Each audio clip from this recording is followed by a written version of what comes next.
I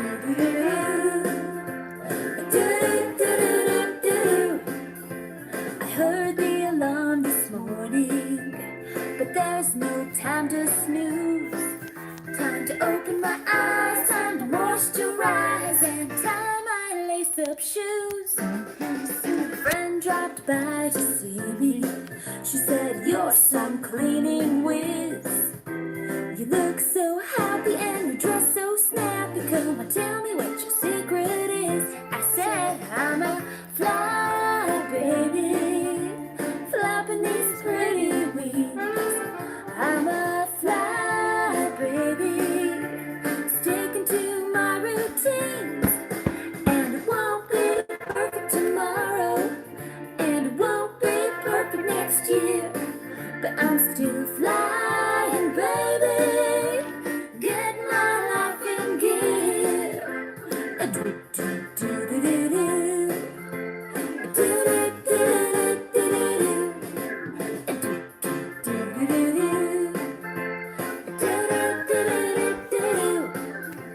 I kick back after working, 'cause things are looking fine.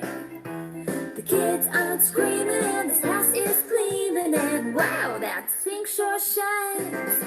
Well, I still have piles of clutter, 'cause I'm not super Our woman. but not downhearted. I'm just getting started, and I jump in where I am, 'cause I'm a fly baby, flapping these pretty wings. I'm a fly baby, sticking to my routines.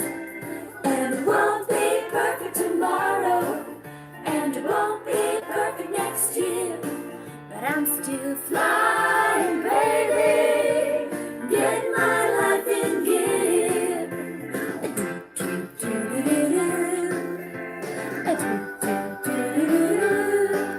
I'm a fly baby, flapping these pretty wings. I'm a fly baby, sticking to my routines. And it won't be perfect tomorrow, and it won't be perfect next year, but I'm still flying, baby, get my life in gear. Oh, get my life in gear.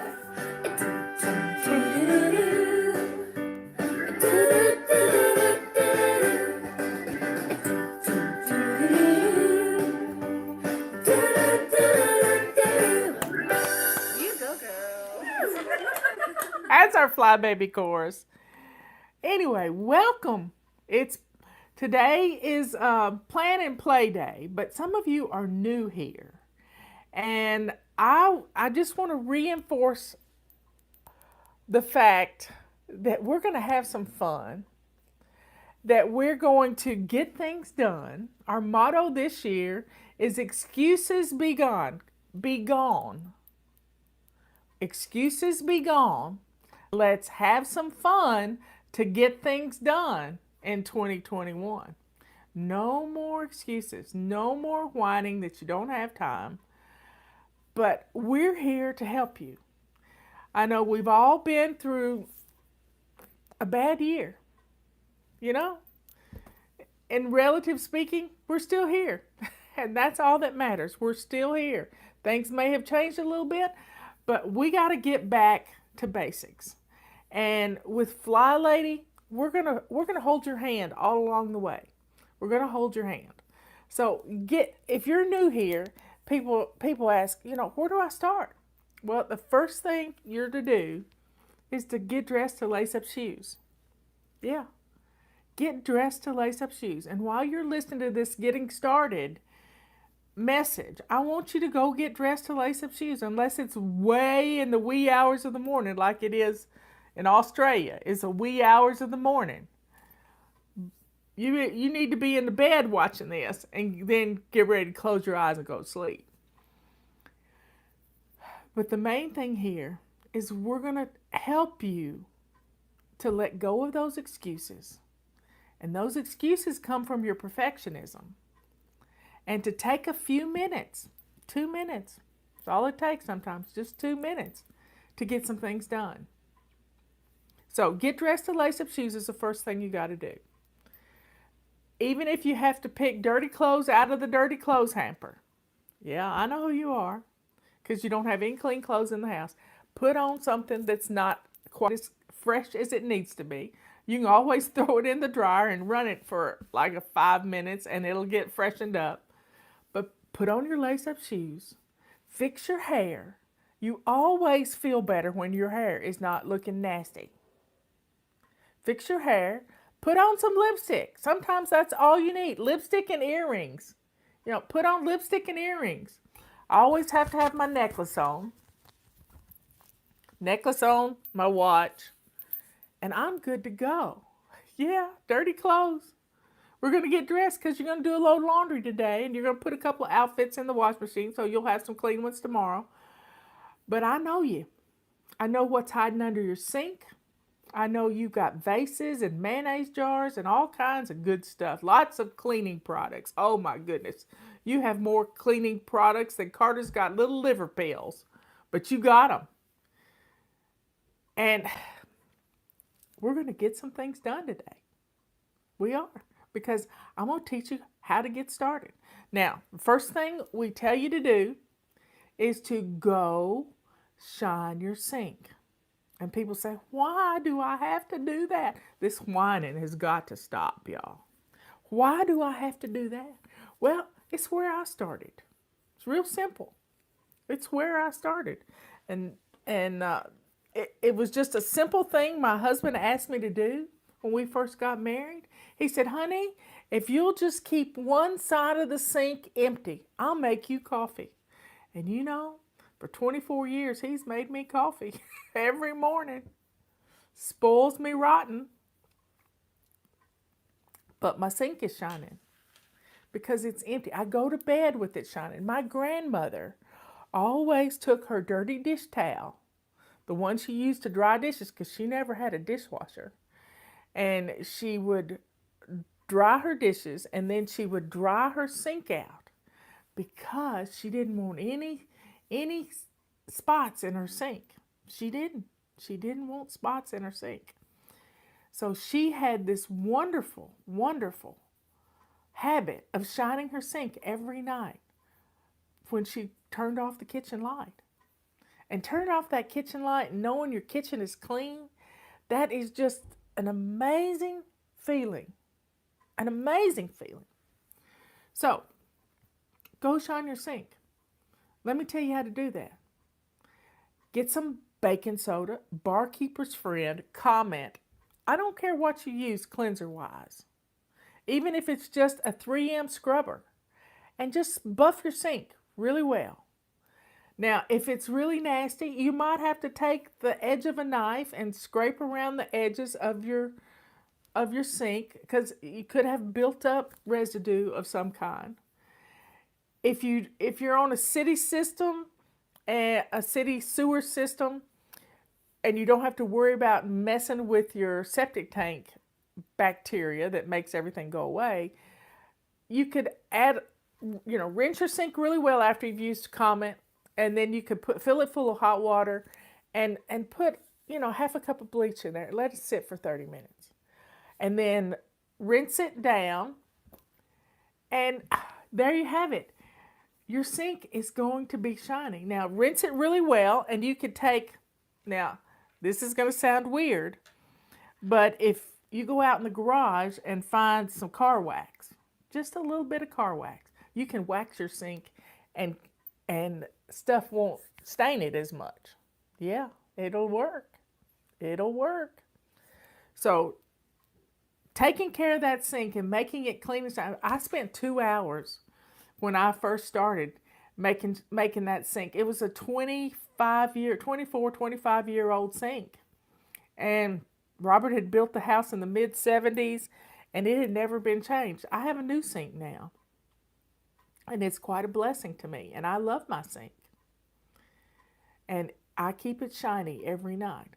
The secret, this is going to make you smile, because when you get up in the morning, you walk into your kitchen and you see that beautiful sink to start your day, you are going to love it.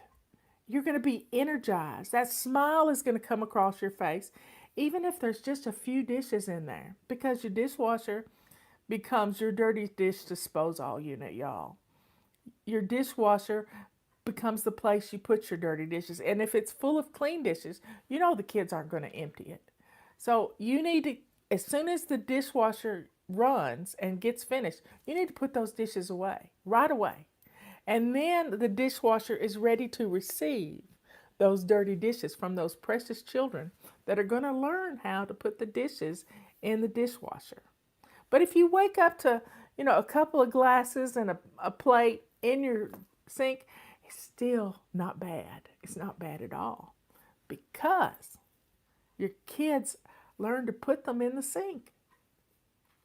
So that's a blessing to you. That is really a blessing.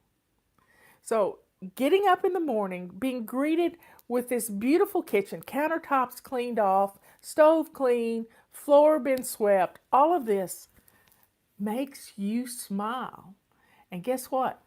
That smile tells your head that you're happy. And you know what happy does? Happy fills your body with good endorphins. Yeah. And it's amazing. Now, I like to put on a little fun music to go with it, and that's why we have our own little fun music. But those of you who are just getting started, you may want to grab this book. It's on Amazon. It's on our website, flylady.net. If you're brand new to us, sign up for our emails. Yeah, go to flylady.net. There's a join button in the top left-hand corner, and get our emails, because these emails, as much as they may make you mad, they're in your head. They start to sink in right here. And those messages sinking in help you to stay immersed in the Fly Lady system. There's a method to my madness, I promise. This is my first book. It used to be hot pink, but the publisher didn't like that color. I kind of like hot pink, y'all. I have on hot pink. This is Sink Reflections. It's my very first book. This is the Bible of Fly Lady. It tells you everything about what we do. But I'm going to explain it to you right now. Our system is based upon a morning routine, an afternoon routine, and a before bed routine. These 3 routines keep our home running on automatic pilot. Now you say, how could that be? Houses don't clean themselves. No, but you get up in the morning, and when you start establishing the simple habits that we're going to walk you through in a year's time, you're going to be blown away at how much of your house cleaning is automatic inside of you. So let's try it. Let's think about this for a second. When you wake up in the morning, well, the first thing I do is I'm laying in bed. So I try to remember my dreams. This is fun. Try to remember, sort of go through what I woke up dreaming about. And then I pull my covers up to my chinny chin chin, and I slide out the side. My bed's practically made up before I get out of the bed, because it has to be. Because I have to go to the bathroom right quick, especially if I haven't gotten up in the middle of the night, which is really good. I go to the bathroom and I get dressed. I have laid my clothes out the night before, and my shoes are there, my necklace is there, my earrings are there, my glasses are all there. Everything is right there for me to get ready in the morning. And it takes me about 10 minutes, if that.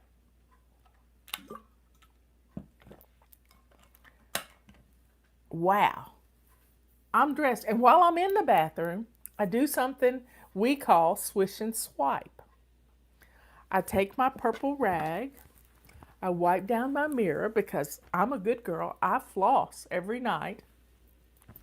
looking at myself in the mirror, and you know those dental floss home runs can really fly high.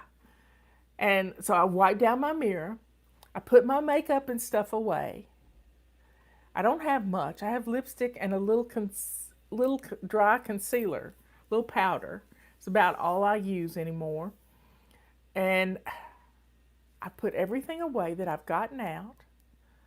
I take my morning meds because they're sitting right there. I check my calendar because it's right there. And I'm ready to start my day. I grab a load of laundry, head to the washing machine because it's in the basement. And it's a small load. It doesn't have to be a big load. It's a small load of laundry. And I get the washing machine booted up, ready to go.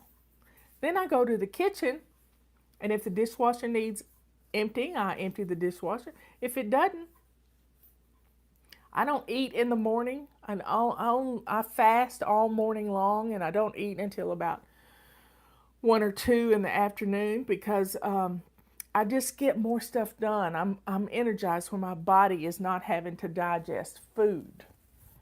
And so fasting I've learned about fasting, and that's the one thing in mine and Leanne's book, Body Clutter, that we didn't include in this book. But intermittent fasting is good. So I've written 4 books. You've seen 3 of them so far. And this is my last book, and it was kind of written for my millennials. People that have like to read little bits of things. You can open this book anywhere and get something good out of it.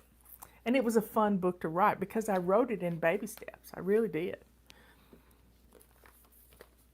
So that's kind of your morning routine. You don't want to make it so big that you can't get things done because you're just overwhelmed. But it's one step after another. It's the dance to your day. And while the coffee's brewing, I've grabbed my mop or my feather duster, and I'm running around the house for the 2 or 3 minutes that it takes for the coffee to brew. And you never have to see dirt again, y'all. You never have to see dirt again because you're going to stay on top of it. You're going to stay right on top of it. So my afternoon routine, I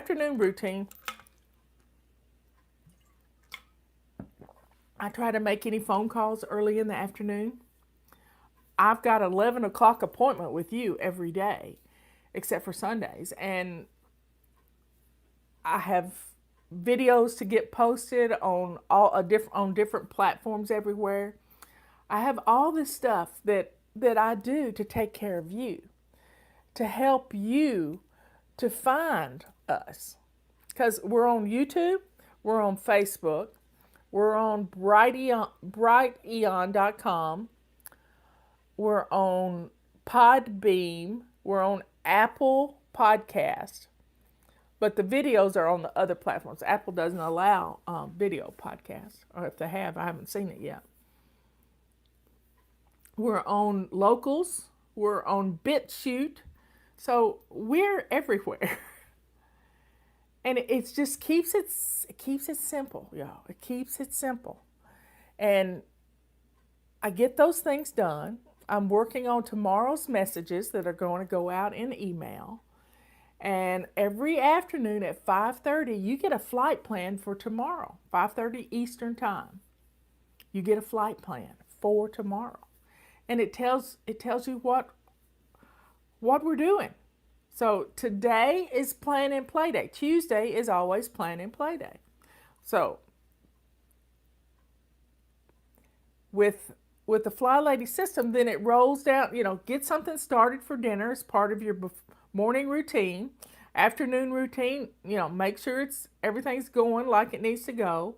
You can do all your chopping and everything in the morning. You can put it in your Instapot in the afternoon late, and in no time you got a meal. So you're baby stepping your way to feeding your family. You're baby stepping your way to taking care of you. And then here's the key to keeping your kitchen clean and that sink shining. Always, when you're in the kitchen, start with a sink full of hot, soapy water. That is, is a way to clean as you go. Clean as you go. And your kitchen is going to look good. Always start with an empty dishwasher. Even if you're just going in there to bake cookies with the kids, always have an empty dishwasher first because everything goes in the dish. You're cleaning as you go. That keeps you from having a major explosion in your kitchen because you're in a hurry. That's where the explosions happen. You cook on high and you're in a hurry. Don't do it. Yesterday, I cooked hamburger meat and Italian sausage together and made this beautiful mixture with onions and lots of herbs and spices and garlic. The house was smelling like some fancy restaurant somewhere. Robert said, "What is that aroma?" He loved it. And I made a pasta sauce last night that I'd never made before. It's kind of like a vodka sauce, but it didn't have vodka in it. And he loved it. So nothing says I love you like dinner cooking. And I cooked on low all day long in my iron skillet. And I was so happy because it made him happy. Blessing others. That clean kitchen can do that. So get dinner started. And then while you're cooking, have your sink full of hot soapy water. Don't drop knives down into that hot soapy water. Leave them beside the sink. And you can wash them as you need them. And then put the trash away as you make the trash. I keep an old Ziploc bag handy to put onion skins and all kinds, onion peels, potatoes, all kinds of different things in that bag. And then I zip it up and I throw it away. Yeah, I don't like wet trash at all in my trash can. Nope. So when it comes time to clean up from dinner, all you really got to do is put your plates in the dishwasher. And your kitchen is clean because you cleaned as you've gone. You've cleaned as you cooked. There's nothing better than that. And then you can start your before bed routine right after dinner. Kids need baths. You need a shower. You may have to stage it different ways. Some people like to take their shower in the morning. I don't. I want to use my bath time as my prayer time and my relaxation time. That's what I want to do, y'all. That's what I want to do. And I pick my clothes out, but I kind of pick my clothes out as I've done the laundry. I put the outfits together and they're just kind of stacked. I file them in a Rubbermaid bin that's a drawer in my bathroom. So my clothes are actually in my bathroom. And I pick out a pair of slacks and a shirt, and I try to mix the colors up as much as possible. If I can remember what I wore yesterday, sometimes I have to look in the dirty clothes. And I've got my clothes picked out. I look at my calendar to see what's on for tomorrow. If I have a doctor's appointment, which I'm not having any doctor's appointments right now because I haven't been sick in almost 2 years. And I've been staying safe from this COVID mess.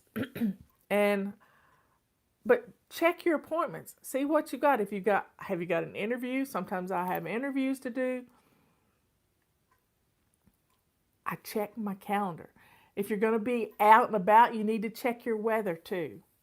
And if you've got an early morning appointment, you may have to take a dry erase marker and write on your bathroom mirror to remind you that you have an appointment in the morning, because Swish and Swipe is going to take it right off. So you've got your morning, your afternoon, and your before bed routine. And then your before bed routine should include this one thing: go to bed at a decent hour. I was in bed by midnight last night, y'all. I looked at Robert. No, that was night before last. I looked at Robert and I said, "The pod people have not invaded, I promise, honey." He said, "Who are you coming to bed at midnight?" But, midnight's a good time for me. Good time. Okay, so I have a little routine for my face. I have eye saline that I put in because my eyes get stressed. I spend 15 hours on the computer. intermittent. You know, I'm up and doing things all during the day. I have earplugs I have to put in. I have some nose spray I have to do because I like to keep my sinuses moist. And I have chapstick to put on. Take my earrings off. I take my watch off and put it on the charge. That charger is in the bathroom. I can actually see the time when I get up in the morning or get up in the middle of the night because it wiggles for some reason, and I walk in the room and it knows I'm there. So that's our daily stuff. And you can put it on Post-it notes. You can put it in a simple control journal. I don't have one up here, but just a little photo album with 4x6, no cards in it. Morning routine, afternoon routine, before bed routine.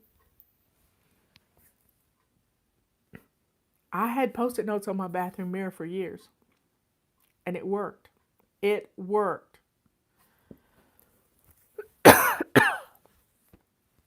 Anyway, that's our daily routines.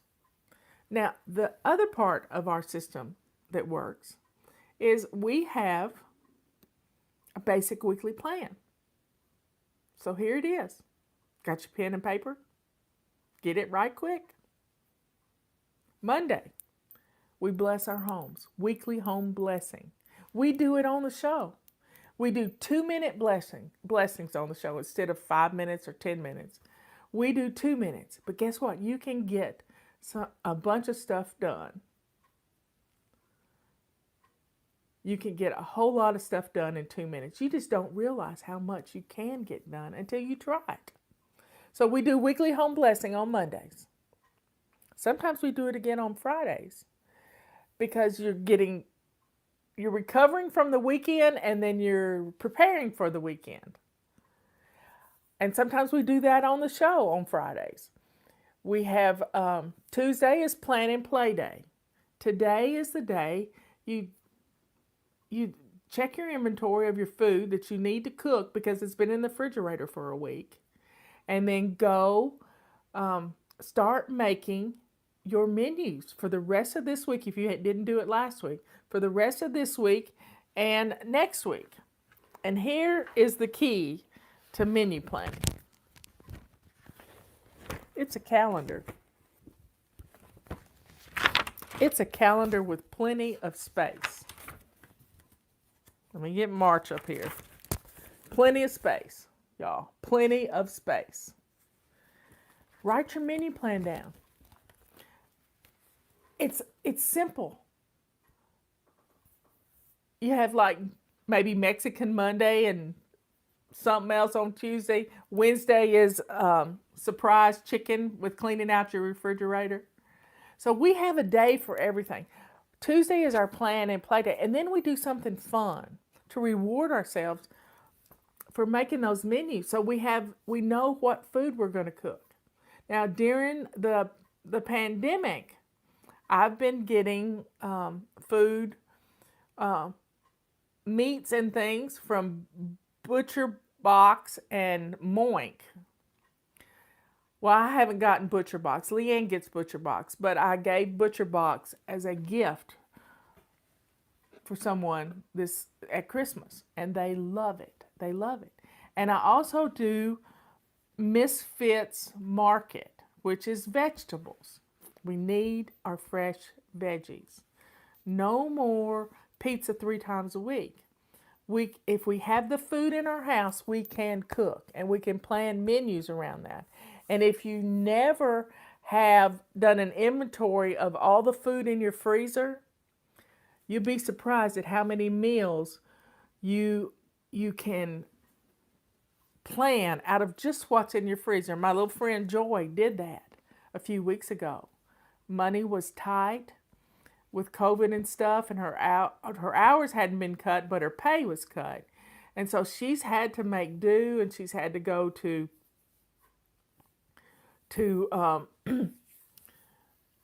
places that give food away, and she's had to plan menus around that. So folks, plan menus around what you've got in your freezer. She took inventory of her freezer, and she came up with 13 or 14 meals she could cook out of that freezer. Imagine that. You've probably got that too. That's money you can save by not just going to the store, because every time you walk in the store, you're going to spend $50. But if you don't have to go to the store, you're good. You're good. So plan your menus around that. It's a good thing. That's what Tuesday does. Wednesday is always anti-procrastination day.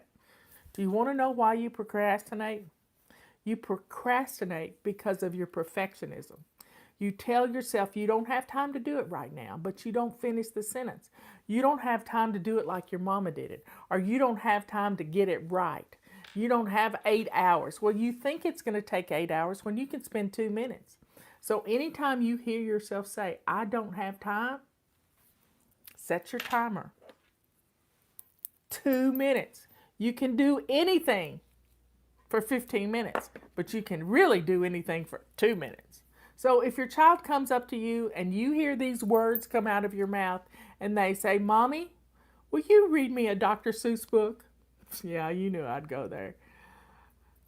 You sit down and you hear yourself say, honey, I don't have time right now. You need to sit down with that Dr. Seuss book and read that book to your baby. It won't take long.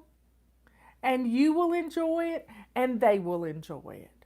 So, whenever those words cross your lips or come across your mind, you need to do exactly what you said you didn't have time for. You got that? That's your cue to do what you said you didn't have time to do, because your perfectionism, which perfectionism is from the devil, it's to keep you separated from your family. It really is. It's to make things crazy in your house. You've been there. You're trying to get out of the crazy right now. You're really trying to get uncrazed. We're trying to do things in a systematic order that is going to make you happy. You can be happy. You really can. These routines do this. So Wednesday's always anti-procrastination night. What's the one thing you procrastinate about? Cleaning out your refrigerator. So clean out your refrigerator, folks. Do it. And then when you got your grocery list and payday rolls around and you can go buy groceries, then you are good to go. Your refrigerator is ready to receive those groceries. Your freezer is ready. Right now, I need to reorganize my freezer upstairs. And Robert's been taking some things downstairs, and I'm going to get a bin for just burger meat and meatloaf and stuff, and a bin for chicken and a bin for vegetables. I have side by side. So that's on my list to do today, to take inventory of my freezer. Thursday is our errand day. If you've got some errands to run, don't wait till the weekend. Run them on your way home from work, or let the kids stay with their dad for a little while and go run an errand. You know, what is that errand? Do you need to go to the drugstore? Go do it. Get it done. And then it's going to save your weekends for fun. Friday is always our day to clean out our car, clean out our purse, and plan something for date night. And do it. You know, date night can be as simple as sitting on the back porch watching the sun go down, especially if it's getting warmer in your area. Date night can be movie night. Pick a movie out. We watched a dud of a movie last night. I mean, it was a dud. I told Robert he didn't get any points for that movie. None. The night before last, we watched a good movie. I picked it out. But get a playlist going of fun movies to watch. Maybe one's a chick flick one week and one's a one of those car crash movies, the racing movies, or some fun that you don't particularly like, but your husband might. And it makes date night special. Saturday is always family fun day. Family fun day. Plan something. Get out in the world. Go for a hike. Right now, today, my daughter-in-law got her little niece. Her little niece, Sophie, is staying the week with her. A week. She doesn't get to stay by herself much with her Aunt Emily. But they went to Memphis and picked her up and brought her back home. And they're going on a hike today. They're planning this hike already. Just to get out into the world and have some fun in a sunbeam. Plan something on Saturday. Plan something on Saturday to do with your family. Get out into the world. You can be safe and be out in the world. You can. And then Sunday is Renew Your Spirit Day. You know, I like to study the Bible. I like to look at my favorite preachers on Sunday. I take my time and I get deep into something. A few weeks ago, I studied about the Lewis Isle Revival. If you've never studied that, look it up on YouTube. There's an account of it from a pastor that was recorded, that was there. And I mentioned it to my niece Brooke yesterday. It's amazing. Two little old ladies in their 80s, and one of them was blind, got down on their knees and prayed for a revival for the young people of their island in Scotland. It's just a beautiful encounter. I had cold chills the whole time listening to this hour sermon. So Sunday is Renew Our Spirit. Take time for you. Recharge your personal batteries so that you're ready for the next week. So that's our basic weekly plan. Now, here's the big thing to fly, lady. Big thing. We have to declutter every single day. And sometimes it's 5 minutes in the morning. Sometimes it's 5 minutes in the afternoon, 5 minutes in the evening. We have lots of fun ways to declutter. 27 fling boogies, 5-minute room rescues, run around the house with a garbage bag and start throwing things away. But you got to declutter something every day, every single day. Because clutter has built up in our house. It becomes this cocoon that keeps us caged. And we need to break out of that cocoon. And to do that, we have to get things out of the house. If you learn nothing else from this video, it's this little saying. You can't organize clutter. You have to get rid of it. Say it again. You can't organize clutter. You have to get rid of it. And it has to go out the door. That's why having your shoes on your feet gets it out to the car. It's amazing. It is absolutely amazing. When you start getting rid of the clutter, your house is going to feel bigger. It's going to be easier to keep clean because you're not going to have as much stuff to mess with. If the kids' toys are decluttered, you're going to have more room for them to play. And that's a testimony I want to tell you about at tea time. Room to dance. Writing that down so I can remember it today. Room to dance. So folks, that's our basic weekly plan. Now, each week, if you look at a calendar, let me pull up a calendar, August.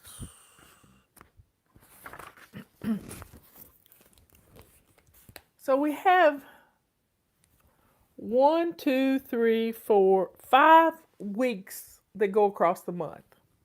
5 of them. This week, we are in zone 2. This week was zone 1. And a little bit, when the month falls at the first of the week, it's kind of weird. But zone 2 is a full week, zone 3 is a full week, zone 4 is a full week, and zone 5 is a few days, and then we have the rest of the week is zone 1. Zone 1, got your pencil and paper? Get it out. Be ready to take notes if you like to take notes. I don't, but let's take some notes. Zone 1 is your front porch. It's what people see when they walk up to your house. Your front porch, your dining room, and the entrance of your home. 3 little areas. Front porch, entrance, and dining room. Bam! Zone 1. Zone 2 is always your kitchen. That means we declutter, we reorganize drawers, we get rid of cookbooks we haven't used in a long time because we can get all the recipes we want online. I keep my main cookbooks. I have some focus cookbooks. Just keep your favorite ones. And one time I almost decluttered Robert's favorite one. Oh my, that would not have been good. His cookie cookbook, but that's another story. I'll have to put this down on the list. Cookie cookbook.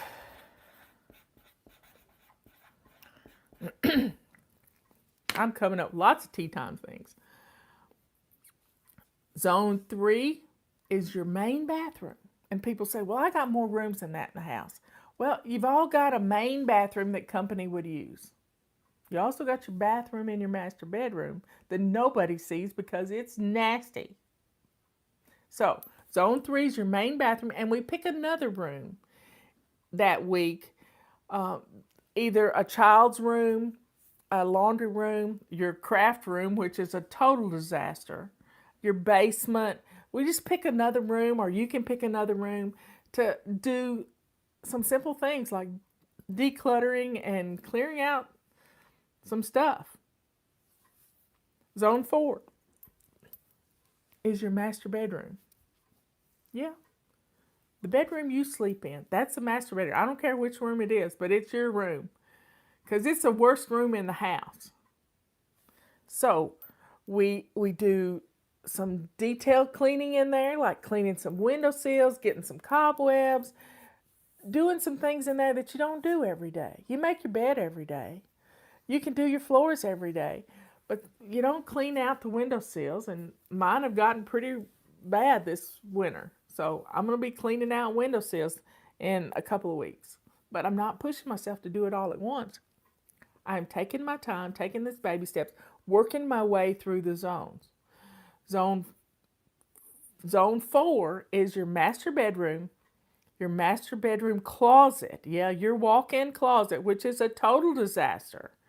And your master bedroom bathroom, which nobody can get in. And you lock the door behind you if you've got company. Zone 5, that's your living room. And usually Zone 5 and Zone 1 occur in the same week. You got it? Zone 5 and Zone 1, same week. And that's your zones. Now, we don't try to do our whole detailed cleaning list all week long. We just do 5-minute missions, and I'll give them to you in the flight plan every day for what to do. And I'll give you a kid mission in the flight plan if you've got children, because they need to learn responsibility for their own rooms. And at the first of every month, you need to declutter toys and rotate them in and out, because toys become a major source of problems in your home. Toys, papers, and dirty clothes. That is the problem areas. Now, each month we've done zones. Now, each month we practice a new habit. Psychologists tell us it takes 21 days to create a new habit, to establish this habit. Oh my goodness. They are so wrong. They're wrong. Because if you're a perfectionist, if you miss a day, you throw the baby out with the bathwater and say, Fly Lady's not for me. No, she's not for me. But if you have a little grace in your life, because you know the good Lord has some grace. If you have a little grace for yourself, then if you miss a day, you just jump back in like you never missed a day. Quit beating yourself up, because we are our own worst enemy. Our own worst enemy. So, January, we practice shining our sinks, and we all need a refresher course on that from time to time. You can start it right now. February is decluttering 15 minutes every day. That's all you got to do. 15 minutes every day. 5 in the morning, 5 in the afternoon, 5 in the evening. Bam. And sometimes it's in your closet. You're going to declutter 5 items. Keep it simple. We don't do the Marie stuff because you don't pull everything out of your closet and try it all on. That's just crazy. You know what fits you and what doesn't. Yeah, I said it. That woman is not for my fly babies because she makes them nuts. They already have a hard time. And then to have them pull everything out of their closet and their bedroom floor, this just isn't right. Now, March is getting dressed to lace up shoes. You got it? Getting dressed to lace up shoes. Every day. First thing in the morning. Don't wait till 2 o'clock in the afternoon. Do it when you first get up. It's amazing what you can get done when you're dressed to lace up shoes. You don't mind taking the trash out. Don't do it in your robe. Get dressed to lace up shoes. Be ready for somebody to come to your door. April is making our bed every day. Now, that's what our habit is going to be next month, is we're going to practice making our bed every day. And you're going to make your bed and you're not even going to know you've made it. I've already mentioned this once in this video. Pull your covers up to your chinny chin chin and slide out the side, and your bed's practically made before you even get out of it. If you're not rushing around in a hurry when you first wake up and you overslept. Bam! Your bed's made. May is moving for 15 minutes. I mean, moving your body. Taking a walk down your driveway.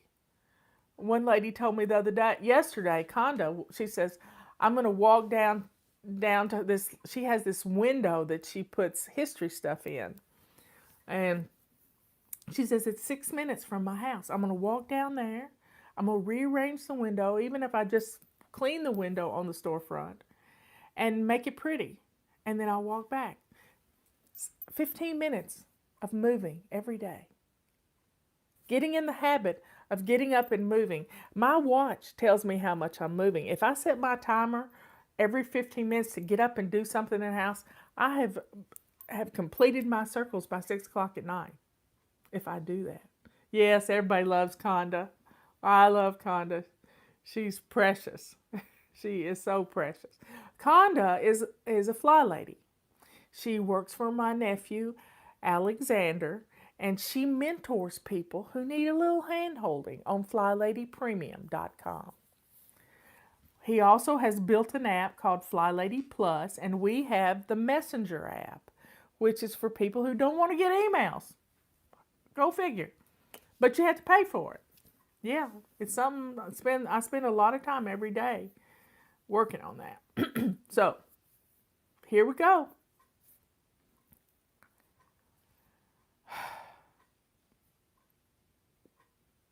May is moving 15 minutes every day.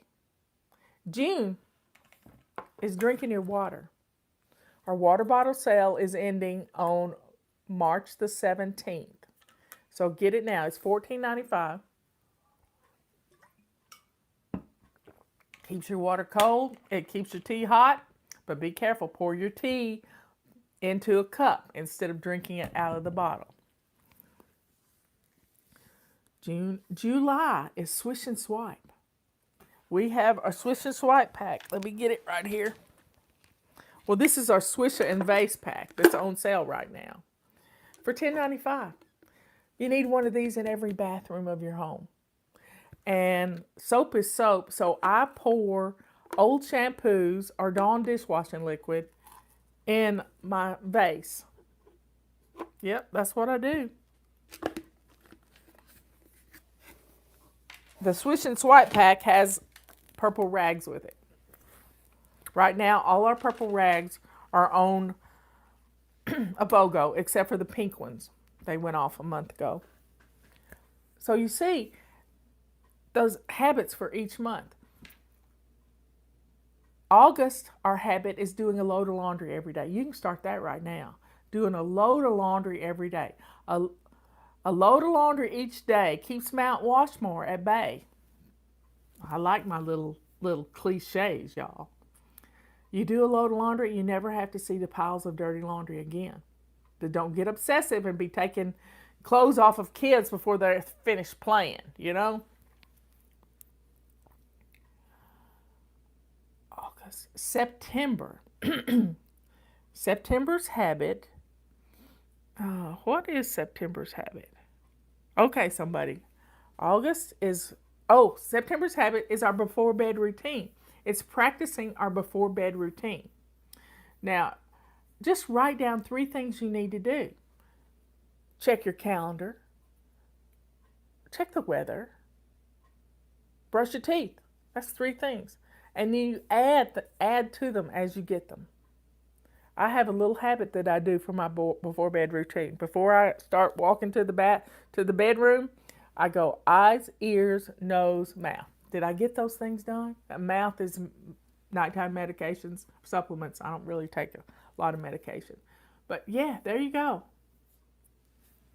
Bam. Before bed routine, practice for a whole month of September. That's to get ready for going to school. Because we set up our launch pad, we do lots of things as part of our before bed routine. Get ready for the next day. That's what the routine, it's the most important routine of the whole day. October is our paper clutter. We have paper everywhere. So let's clear out our paper clutter. Let's get the things done that we need to do to clear off those hot spots, because every hot spot has paper growing like rabbits, y'all. Rabbits. So let's get rid of the rabbits. Let's clear it off. Put something beautiful on your hot spot. Or put a sign that says put it away, don't put it here. The reason you hold on to your paper clutter, you want to know the key to getting rid of your paper clutter is a fireplace. A fireplace or a fire pit. And it's getting to be pretty weather outside now. We're kind of dry right here right now, so we wouldn't be burning anything outside in a fire pit because we have one over on the ridge. But we can burn things in the fireplace. That's where you get rid of that paper clutter. Or get somebody to buy you, or you go buy yourself an industrial shredder. They run around $100. Yep, go get a shredder and just start shredding the papers. Because most of them are trash. 95% of it is trash. And you're holding on to it because you don't know what's in the pile. So start going through it 6 inches at a time. Clearing off one hot spot at a time, dealing with one room at a time, because each room has several hot spots in it. So one flat surface, we all need architect's desks that are at a 45-degree angle. Some people love their shredders, yes they do. So, we're dealing with paper clutter in October. November, menu planning. Take inventory of what's in your freezer.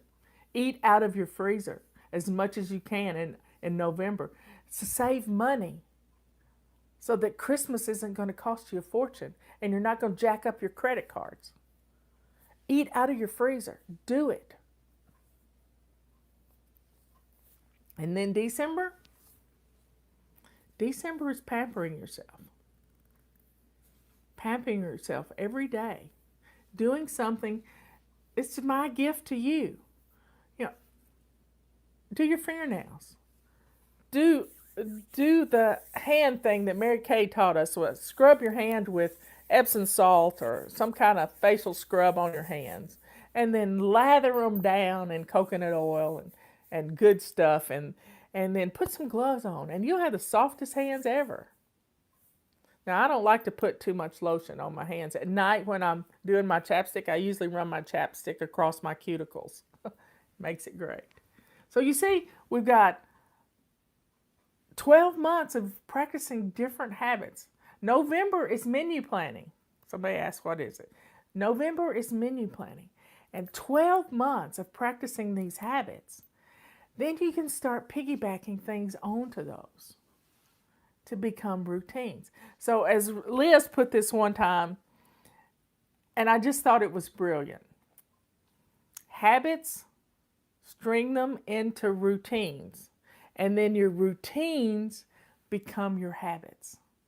That's Fly Lady in a nutshell. Practicing these simple routines, morning, afternoon, evening, a basic weekly plan, a zone for each week, and bam, you're flying. January is keeping your sink clean and shiny. It's always the first habit when you start. We always renew that habit every January. So you see, it's quite simple. You just have to do it. Follow along with us. We're on Facebook, YouTube, Twitter, you name it, we're there. Because I want to diversify as much as possible. We don't ever know when Facebook's going to go belly up. Yeah, I said it. So folks, you can do this. You really can. It's what flying's all about. It's what flying is all about. Is loving yourself through this process. And when your home is in order, you're shining. You're wonderful. So folks, what do you got to lose? You don't have anything to lose. Try it. Try it. I'll see you at 3 o'clock and I'll talk to you about dancing. Yeah, we're going to talk about dancing. Okay, folks. See you later. Share this video. Our coupon code is FUN2021. And just let people know it's not as hard as it seems. We give you a mission every day. We tell you what to do. I'm bossy like that. I really am. I love you all. I'll see you at 3 Eastern Time. Justin here today from Fly Lady to show you our brand new 2024 I'm Flying Fly Lady calendar and the I'm Flying Fly Lady mini calendar. As you can see the size difference here, there's 2 really great organizational calendars to help you get your homes and lives organized. Let's show you a little bit more about the Fly Lady calendar. Why is it 17 months? Well, because we like to give you the entire fall for free. And as you can see, when we give you the 2024 calendar with this, just like a normal calendar, so you can start planning next month. It begins in August. You can see on here, there is lots of big spaces to write things on your calendars. We give you the moon phases. We give you a place to write notes. There's a Fly Lady quote at the top. Holidays. And much, much more. The mini calendar is the same thing. It's just reduced in size so you can fit it into your pocketbook, your car, your purse.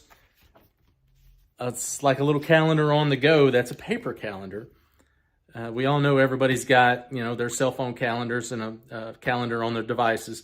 But a nice paper calendar is a nice hard copy in case you lose your phone or in case you want to share things with your family. The Fly Lady original calendar is great. You can put it on refrigerators. You can put it on a bulletin board in your office or in your hallway, and your entire family can see you plan things. These also pair well with our Fly Lady stickers. Each one of these stickers you can pull off. It's got all different types of stickers for doctor's appointments, birthdays, free time, home blessing. It's got zone stickers so you can coordinate your Fly Lady cleaning method with your calendar. All of this is now available at the Fly Shop. We also have student stickers, which are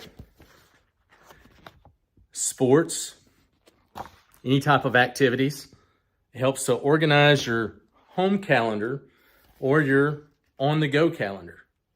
You can find both of these at flylady.net at the Fly Shop. The 2024 Fly Lady Calendar. Get yours now at the Fly Shop. $19.95 for the big one, $13.95 for the little one. Go to flylady.net and go to the Fly Shop. Purchase these now. Both of these are on sale right now with a 40% discount using coupon code STAYREADY. Thanks again. Yeah, we're going to play a new game today. Get on in here. Let's get the chat up. Yeah, and I have a huge, heavy bag of your questions that I've been saving for years because I print them out. And they become clutter on my desk, and we've stopped getting newspapers and all kinds of stuff. And Robert said, you know, honey, if you'll save those things for me, I can use them to start fires. So this is what I'm going to do. I'm going to go down. I mean, it's deep too. And I'm going to grab some papers and we're going to answer some questions. So get on in here. Sister Patty is not feeling well. And we both forgot what day yesterday was. I thought it was Friday all day long. I wanted pizza for dinner. And you know what? We had pizza for dinner. But about 11 o'clock last night, I realized it was Wednesday. And today was question and answer day. And Patty was chatting with me. And I just said, let's play a game tomorrow. I've got all the questions. I mean, I got a stack this high in this bag full of questions. And this is going to be a fun way to do it. I'm just going to pull out.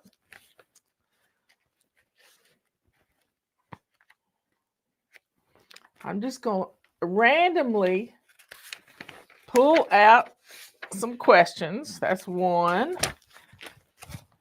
I need about 5 sheets.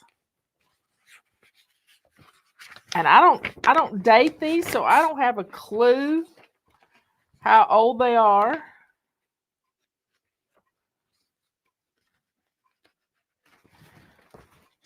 Let me need to get a couple more.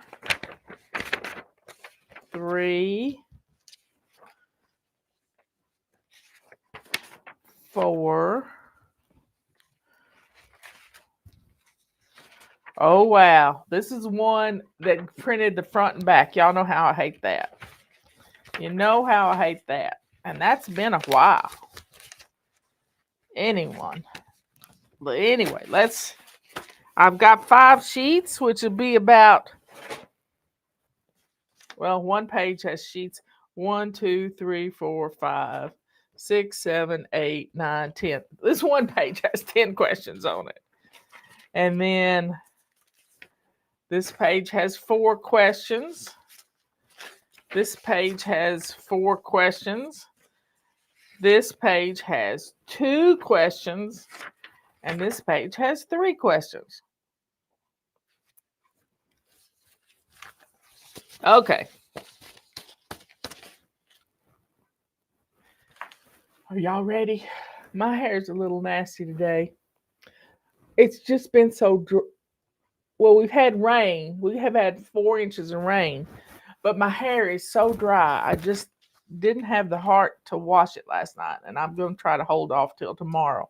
So if you see me with the greasy head, that's why. Because I take the bottoms of my hair and rub it up here because the hair gets really dry this time of year.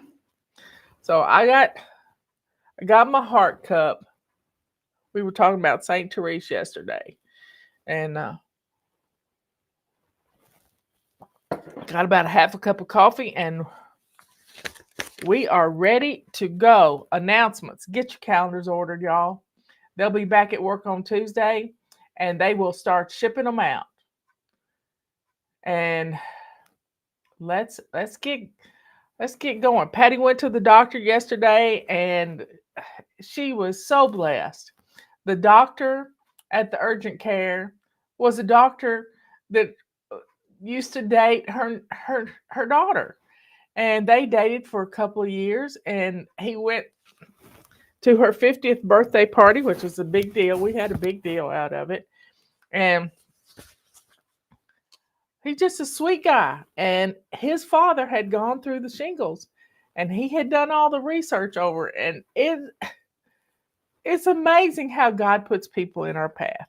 So she got some good information, and she just can't really. I don't ever use conditioner, Carla. Carla says she only puts conditioner on her hair from the neck down. Yeah, this is anyway, I'll get through it. So I've got some questions here.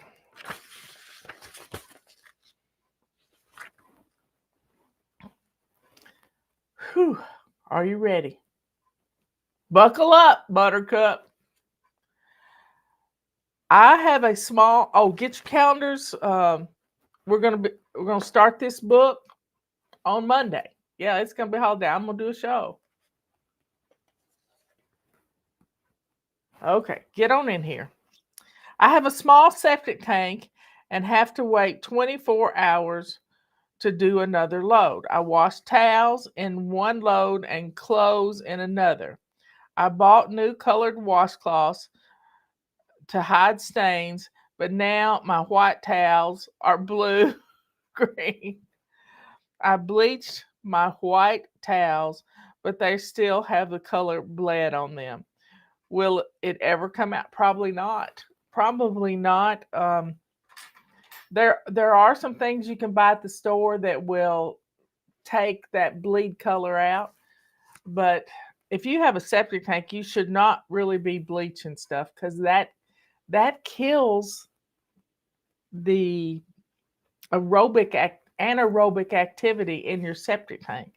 That may be, and you may need to have your septic tank pumped. It could be full, and it could ruin your field tile, your drainage area, if it's too full. So get that septic tank pumped. I write it on my calendar, and we're into the 5th year. We're into the 4th year of our septic tank being pumped, but it's just me and Robert. Robert says we need to do it every 5 years. So this year we're going to get it done. We're going to get it done. Now there's a guy that runs a septic tank system, and he does YouTube videos, and he's up in Asheville, or I think Weaverville is where his home base is. And he says, let it go. We love to fix these things. And it's $1,500, but just to get it pumped, if there's not a problem, it's not that bad. So take care of your home, and your home will take care of you. But I don't think you can get the color out of them. I mean, you might want to dye them a different color, or have, tie dye them. Have fun with it. Will it ever come out? No. I have a lot of books, study books from Bible studies I've been in, cards, letters, medical papers. How do I decide what to keep and what to toss? Well, books. We all love books. I mean, even if I listen to a book on audio, I'm buying the book. Mainly, I wouldn't buy the book. I wouldn't buy the book unless I like the author, and I like to support the author. And I like my books. In fact, I've been looking for a Bible study book. Touch Sheets has been reading a portion of his father's, Dan Sheets, book, a devotional book that he did called The Gold That Washed Ashore or something like that. And it's out of print. I've been on eBay and Amazon and I can't find it. Only place I can find it is in Canada and they want $65 for it. So I'm going to keep looking for the book but he's been doing it's 90-day devotional and I love it. I keep what is it? Crossroads has a devotional book. Daily guidepost. We've been in that several times, and it's just I keep them even though they're specific for a year. I like my books, and I do declutter them. Robert took a bunch of them off. But I do research too. I do a lot of research on different things. And I like having the books. You never know when your electronics aren't going to work. Especially if you've read the books that were 24 hours after. I can't remember the author's name. Justin and I read the books a few years ago, and we keep up with them like crazy. Every time this author comes out with a book, we read it. But I have cards and letters. I have a hat box. Well, I don't think it's a hat box, but it's a painted box that has sunflowers on it. And I keep my cards and stuff in that from every Christmas. One day I'm going to look back through them. Medical papers, I have my medical papers. They're in a control journal. How do you decide what to keep and what to toss? Well, if it's over 5 years old, I would probably toss the medical papers because your health changes. But,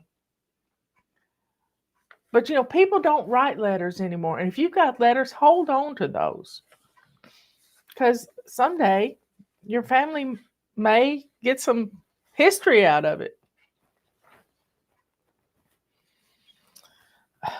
I was wondering what your favorite version of the Bible is and which one you recommend for study and reading. I take turns. Right now I'm reading the New International Version. And I've read the Passion, the Message Bible. Tim Sheets uses a lot, and so does Krista Bullock.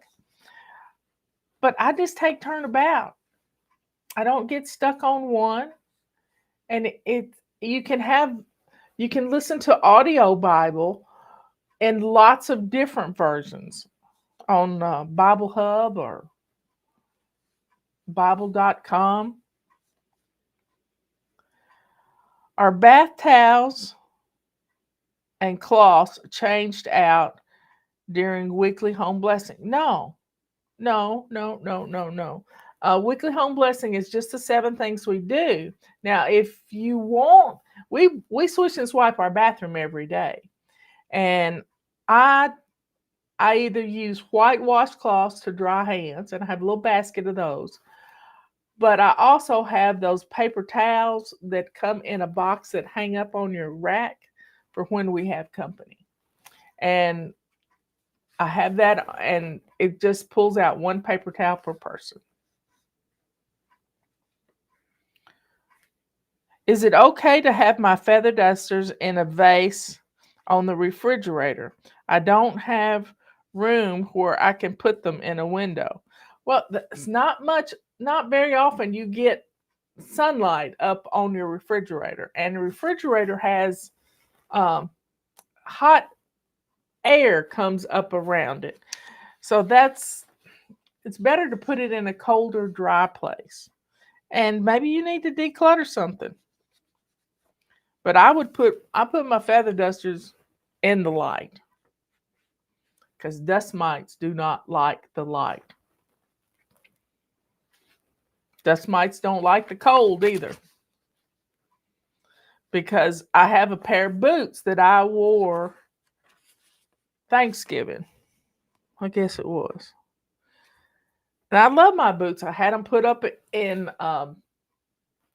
a Ziploc old, my Epsom salt comes in these heavy duty bags, and they're great for putting shoes in. So I hold on to those bags and put stuff in them and set it, just set it in my closet, because I put them on and they must have had dust mites in them. But put your boots in a bag and put them in your freezer. And that's a good thing to do if you've had your feather duster sitting out in the middle of. I never thought of this before this minute.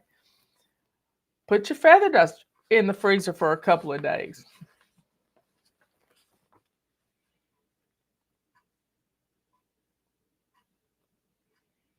Is my sister in here?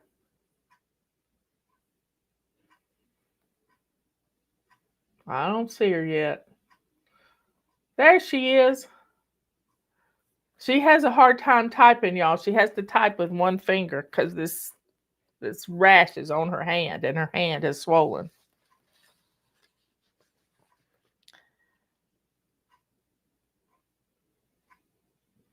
How can I help support Fly Lady if I don't have funds available to order? Don't worry about it. Be in the chat. Help people. Don't worry about that. I mean, we sell products to keep things going, and we appreciate all that everybody does, all that you purchase and donate and all kinds of stuff. We do have a donate button, but I never mention it.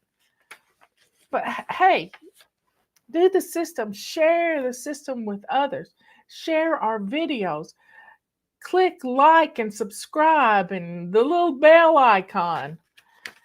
And just when we come on, just start sharing in all your social media platforms. I work outside the house and my husband is a stay-at-home father.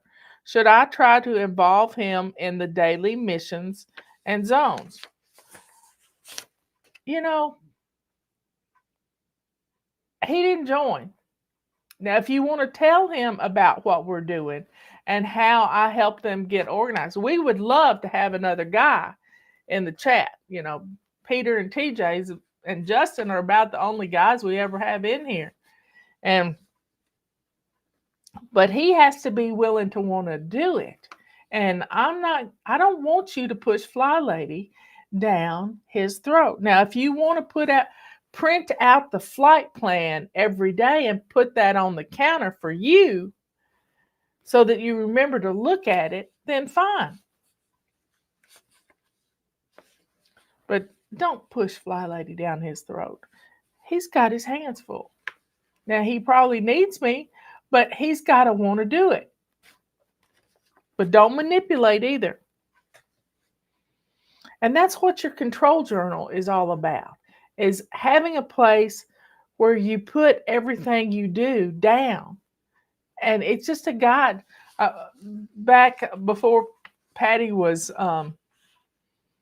getting ready to go on a Christmas trip with Alexander and Phil went on a Christmas party with his buds, family mainly, and he was getting home late. And I said, Patty, why don't you make a list for him? And she said, Marla, that would not go over well. And I said, why? And he said, he's been traveling his whole life. I don't need to tell him what to pack. We just laughed. And I said, you're right. I can't pack for Robert either. How often do we wash curtains? Well, sometimes curtains don't need to be washed. They need to be vacuumed because they get dust on them. A multi-one, maybe you need to sweep them. Maybe you just need to throw them in the dryer. But you have to be careful with what they're made of. The only curtain I have in the house is right here to block the morning sun. And I've got them pushed back because I want the morning sun, because right now it's kind of straight up and down and I need the light in the room.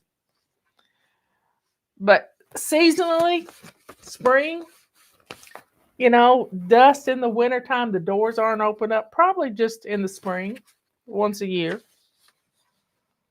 What's the best way to clean shower glass doors? They look very dull and cloudy. Well, you want to own those glass doors? It's soap scum. It is soap that you have used on your body. And this purple rag is the best way to clean them. It really is. Now we have Rubber Scrubber. I keep one of these and one of these in my tub. I don't use the shower. I can use a shower, but I don't often. But I wipe my tub down every time I'm in the bathtub with a purple rag, and it keeps everything looking good. Good. The shower doors are just covered in soap scum. And all you got to do is take a wet one of these and scrub it. You don't even need soap because the soap's already on the door. And just keep going. Now we have let me find this. Get this right here. This is our broom, and it comes in the complete pack. And it has a squeegee on it. And it's good to scrub your doors with and then squeegee them afterwards. You can take your mop and use that to wipe down your shower doors. But you got to get the soap scum off first. And I would just, while you got conditioner on your hair from the neck down, I like that idea. While you got conditioner on your hair, take, you have to leave it on 2 minutes. Scrub a little area. 2 minutes. Just scrub this little area with your purple rag. Or take your Rubber Scrubber. And we do have these kitchen scrubbers that are really good. They're really good in the bathroom too. I've used them on my face. I've used them on my knees and elbows. And they're just good for scrubbing things. So 2 minutes. And you'll have a rag that's covered in soap.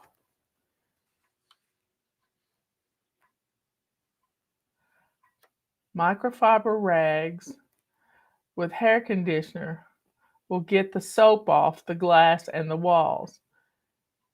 It's a secret that very few people know, and it works. Oh my, I didn't know that. I learned something new today. I might try that on Robert's shower doors. Okay. Moving right. Oh, this is one that's front and back. I hate it when the printer does that. And it takes me months to figure out how to stop it. How often do we clean our appliances, such as the stove and the microwave? We typically do this every few months. Is that enough? Well, yesterday I spent a couple of hours putting in the zones for all of 2024. 2 months into 2025. And I was so thankful for my little Fly Lady calendar because I was able to utilize it. I hadn't started using it yet because I'm going to start using it January 1st. But there it was. And I just took my little pink highlighter and the numbers that I had to click off. And I was just lickety split through the whole year.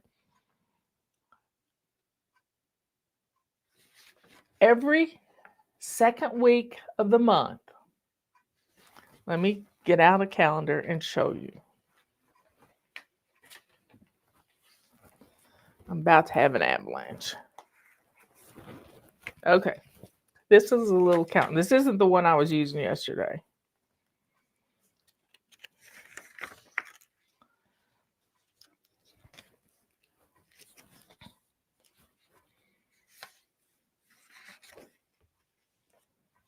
So the first week in January is zone 1. The second week in January is zone 2. Well, usually the first falls somewhere during the middle of the week. But if it falls on a Saturday or a Monday, it messes with things a little bit. But this is usually zone 2. Once a month, you can wipe down your appliances.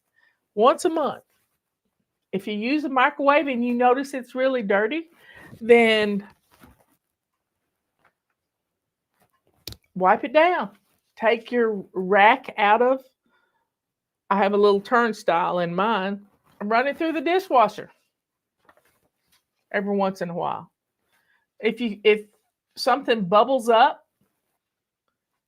clean it right then when you see it happen. So yeah, clean your microwave. I wipe my stove down every time I cook. Every time I cook. Yesterday I splattered grease everywhere. And I had to wipe it down right then. So if you make a mess, clean it up. If you spill something on the floor, clean it up.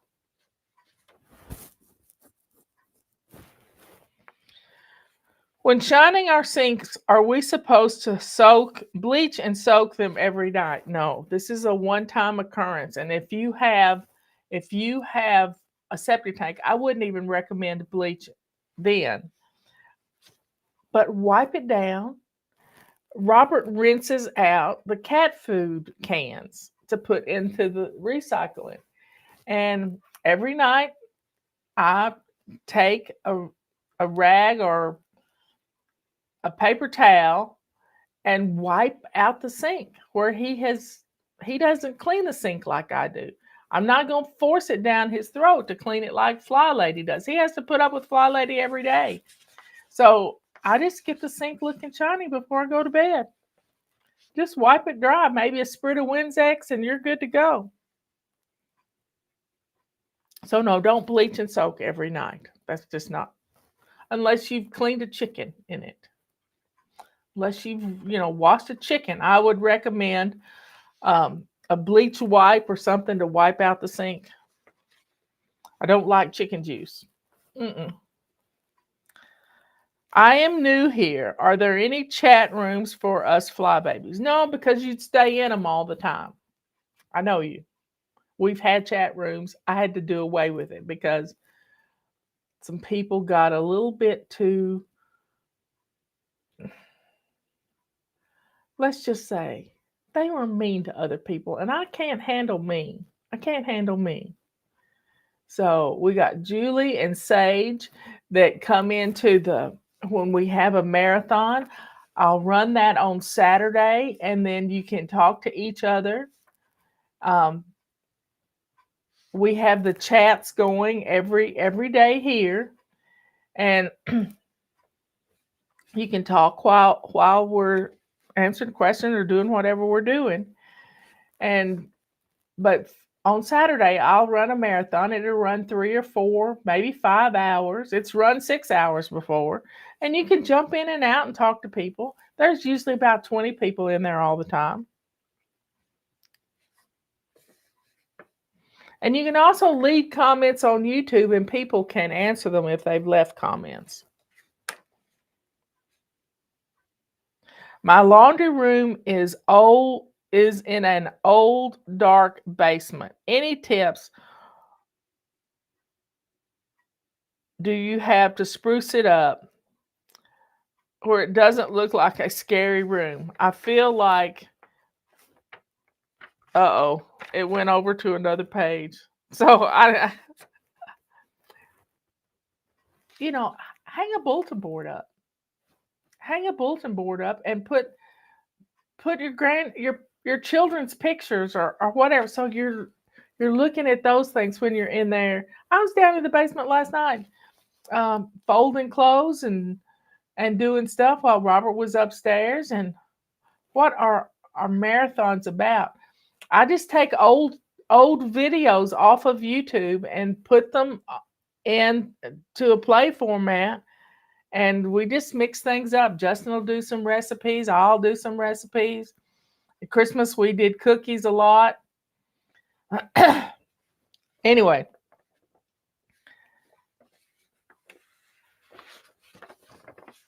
So the marathons are fun. And I'm usually in there commenting and talking to you.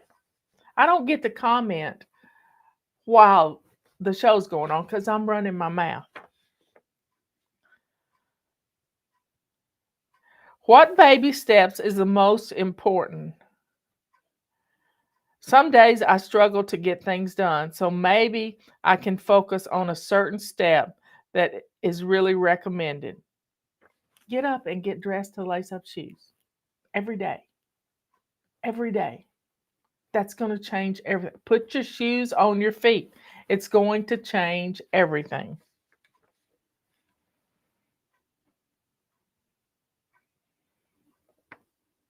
So put up some fun pictures. Maybe put up a poster. I mean, I have raw studs down there.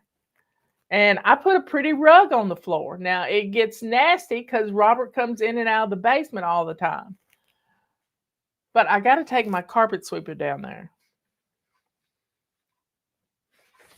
Okay.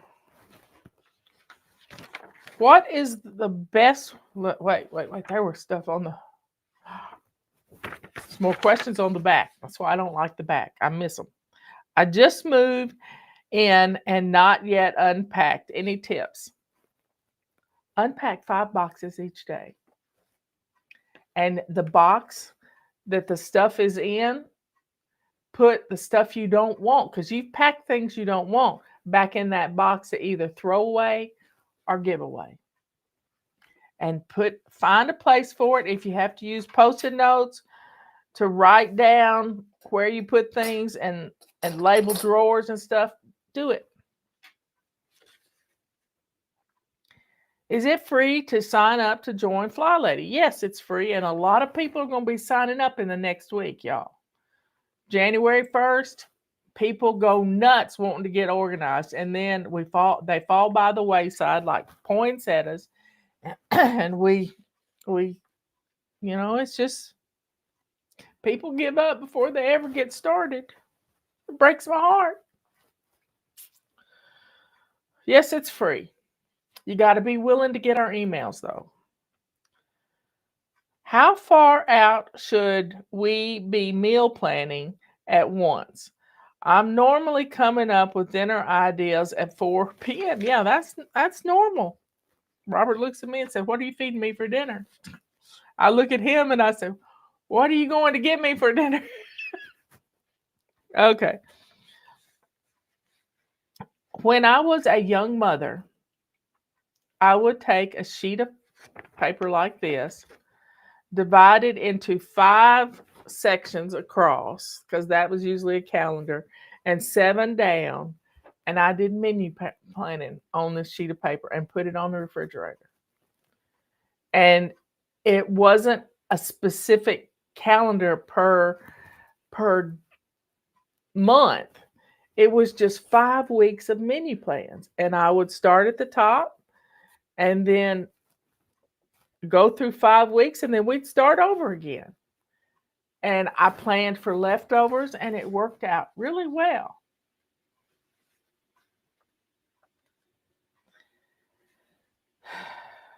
So I do 1 week.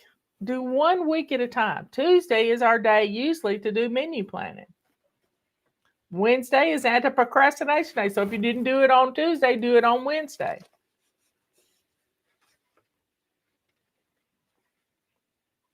How do I get my husband on board with going to bed with a shiny sink? I clean it, but when I wake up, the sink is full again because of his dishes at night. Quit whining. If the kids put dishes in the sink, be thankful. If the husband puts dishes in the sink, be thankful. Now, if you want them to go in the dishwasher, you have to empty the dishwasher. Not wait till the last minute. And maybe put a sign up that says, "Put your dirty dishes in the dishwasher." But be thankful. The sink was clean when you went to bed. That was all it's supposed to do. What vegetables do you plan on growing this year? This will be my first time inspired by you. I think we're all going to be growing a lot of vegetables this year. And I love it when the seed catalogs come in. Hoss Tools has lots of seeds, and get online. I don't really get a seed catalog from them, but you can go online and look at their stuff, and you can start some seeds inside. I'm not good at that but I do have some heating pads that would go underneath some things. But I don't have enough moisture in the house to grow seeds. And I don't have a greenhouse.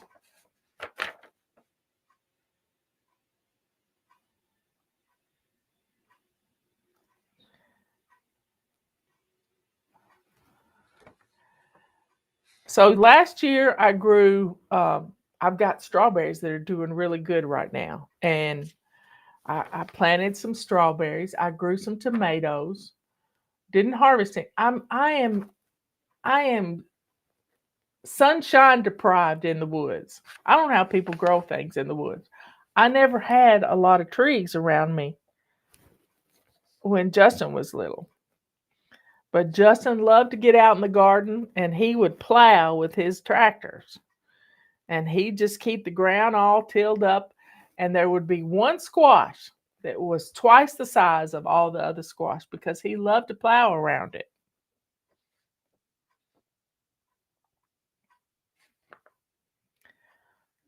What's the best way to clean grout on a tile floor? I dread the process and hope you have an easier way. What you just got to mop it, and if you want to sit down on your butt with your rubber scrubber, or if you want to use your broom, that will clean grout. But you got to be careful and not dig the grout out. There's also some things you can paint the grout with if you want it white. Do you have any tips for cleaning an aluminum mini bond without taking it down? Roll it all the way and dust it. Dust it really good first. And then roll it up. Put it where the blinds are going up and do the other side. And then you can take a purple rag or your multi-wand and some Windex and just get after it. But get the dusty part off first.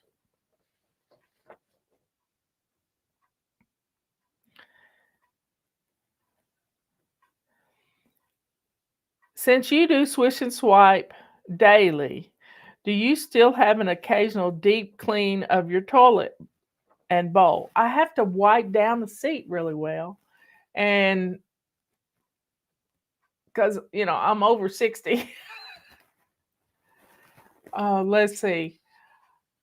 I don't really do a deep clean. My toilet stays clean.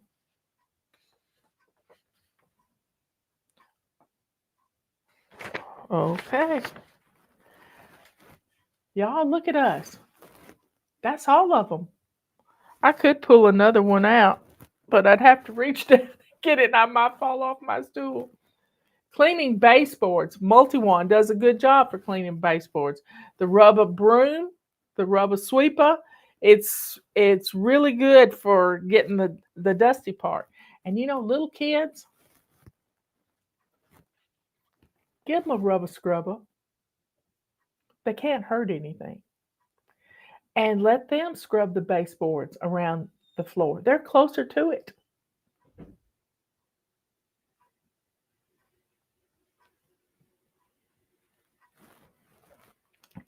Look for things that kids can do with you.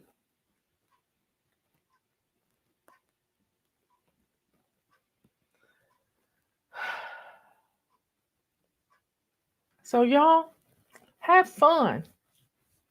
Be good to yourself. Let's go to the Lord in prayer. Dear Father in heaven, please be with my dear sister as she's healing from this awful, demonic attack on her skin. We rebuke that ailment that comes from the evil one to keep her from doing what she loves to do. Help all of my fly babies, all of our fly babies. So, Lord, please heal her skin in record time, and I know you'll do it. Thank you, Lord, for all my fly babies that are here on the show today. Keep them safe.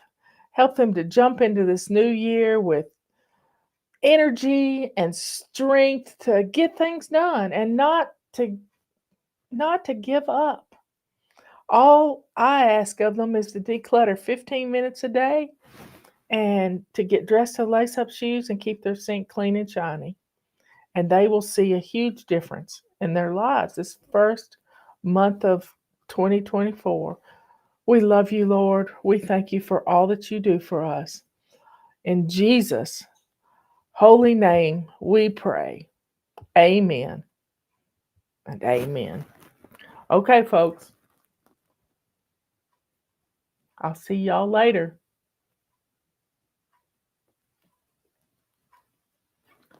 See you later. Bye. Hello everyone, it's Justin from Fly Lady coming to you this evening with a special request from the Fly Lady. My request is, we have had a lot of people, a lot of members that have emailed us and have complained and told us how much they're getting burned out from the social quarantining, all the social distancing, being locked in their homes continuously, and they're getting tired of a lot of different things. But one of the things that keeps coming back up is they're getting tired of cooking meal after meal after meal. So I charge all the men of these families to step up and help out their families by cooking one night a week or a couple nights a week or however much you'd like to. I know that cooking for some men comes a little bit more easier than others. And as we're coming into these warm times, you can kind of do the men thing that men like to do when they cook. They can grill, they can go out to the gas grill or charcoal grill and fire it up and put some meat on it, cook something. That's one of the things I'm coming to you tonight. There's more things that we can do as men. We can do the dishes. We can help out with the prep work for a meal. But I charge you to get motivated, help out your families, help alleviate some of the stress of the 3 meals a day, and to step up. Over the next several days, I'm going to be sending out some recipes of some of my favorite things that I like to cook. I love to cook. I cook a lot of different things, but a lot of the things that I like to cook are, I love to grill. I like to grill steaks. I like to grill chicken, fish. I do a lot of deep frying. I like to cook in cast iron skillets. I also like to cook in the oven, like right here. Some of my favorite things is a big old pan of baked chicken ranch nachos, and I'll send that out too. But this evening, I have cooked just a basic cheeseburger evening, and there's really not a whole lot of trouble with doing cheeseburgers. Just need some ground beef and maybe a side item or two, and you can just kind of mix and match. You can do some frozen French fries. This evening, we have sliced up and diced up some Brussels sprouts to go with our cheeseburgers to have a little bit healthier, but I don't just like plain Brussels sprouts, so I fried a bunch of bacon to put in the Brussels sprouts, which tends to make Brussels sprouts way much more better for me. I'm kind of known around here at the house as the fun food kind of guy because I like, doing smoked chicken wings and things like that. But I'm going to send out a recipe later, and I'm going to show you how cheeseburgers, that's going to be the first one. And I've got another one for skillet fajitas with steak, and you can also use chicken. And I'll also send out my recipe for chicken ranch nachos, and also, you can also help out with breakfast. Men typically cook a lot of breakfast stuff. We like cooking bacon and sausage, doing scrambled eggs or omelets or things like that. But I charge the men of the Fly Lady Nation to step up, help out their ladies in this time of need, help alleviate some of the burden of cooking, and because men can cook too, we can do it. It's great. Till next time. The first thing you want to do is get some hamburger meat. I'm using ground beef and ground bison that I'm going to mix together. I'm also going to grill and fry up some bacon to go along with this. Some of this is for the Brussels sprouts that we're going to dice and slice up. And we're also going to grill those in a grilling pan. The next thing we're going to do is take the bacon out, to the grill, and I've got a cast iron plate, and I'll fry the bacon up in that. Once I get a good section of the bacon done, I'll crumble it up and put it inside my Brussels sprouts that are going to go in my grilling pan. Then we can start to grill the cheeseburgers. And we've got the burgers on the cast iron skillet side to start out with. I like to keep my grill temp somewhere between 350 and 400 degrees. I'll keep the burgers on each side for about 5 minutes, continually stirring and checking the Brussels sprouts. And then I'll move some of the cheeseburgers onto the actual grill grate itself to get off any excess drippings and get some nice pretty smoke and grill marks. Then I'll add the cheese, and then I will roll the buns in some butter or some bacon grease and put them on the grill and toast them up, and then they're ready to take off. And as you can see, the buns look very nice after they've been grilled. And then you've got your final pairing if you want to use the Brussels sprouts and the cheeseburger. Makes everyone happy. Enjoy. More recipes to come.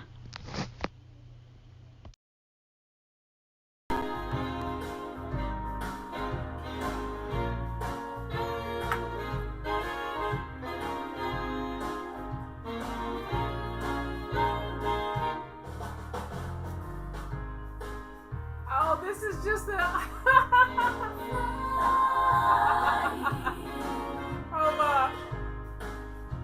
This is the one we can sing to. Fly.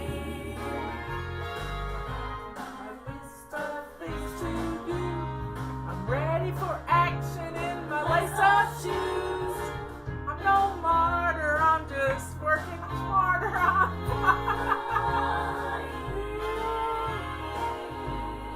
Oh, that's funny. I didn't know I had those on here.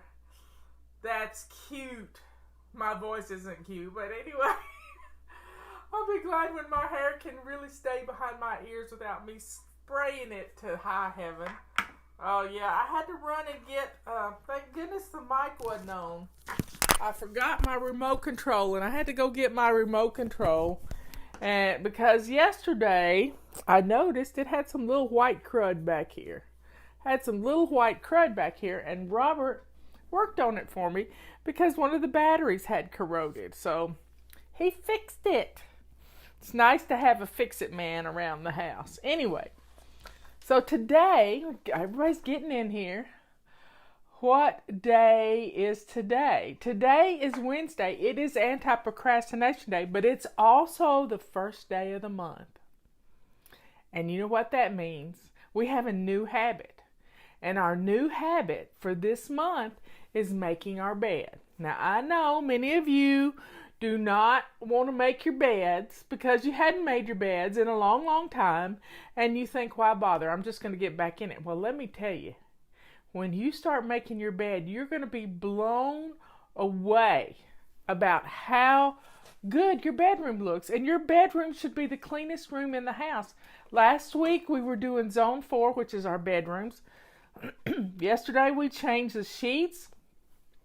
So let's get our bedrooms looking nice. Making that bed is the shiny sink of every room has its own shiny sink, and your made bed is the shiny sink in your bedroom. Your coffee table is the shiny sink in your living room. Your shiny sink in your kitchen is your shiny sink. So every room has its own little shiny sink, and when you take care of those things, everything is going to look wonderful. So we're not so much getting back to basics as we're doing Fly Lady immersion class. Right now, we're home. We have no excuse, y'all. So the first thing I want you to do is get dressed to lace up shoes. Got it? Get dressed to lace up shoes. That starts your day on the right foot. Robert's sending me pictures. I went outside to take a picture of my triple trillium, and the dog sat on it. I was so not happy. Oh my. She wouldn't pay attention to me. She knew I was taking a picture, and she was trained by a cat, and so she sat down on my trillium, my triple trillium, and I was just so unhappy. But anyway, it'll perk back up in a little bit. My cardinal has been I've tried to get video of the cardinal this morning. It's a boy cardinal. It's a bright red cardinal. But let's talk about, right now we need to circle the wagons, and we're home, and let's take advantage of being home, because we don't usually get this kind of opportunity.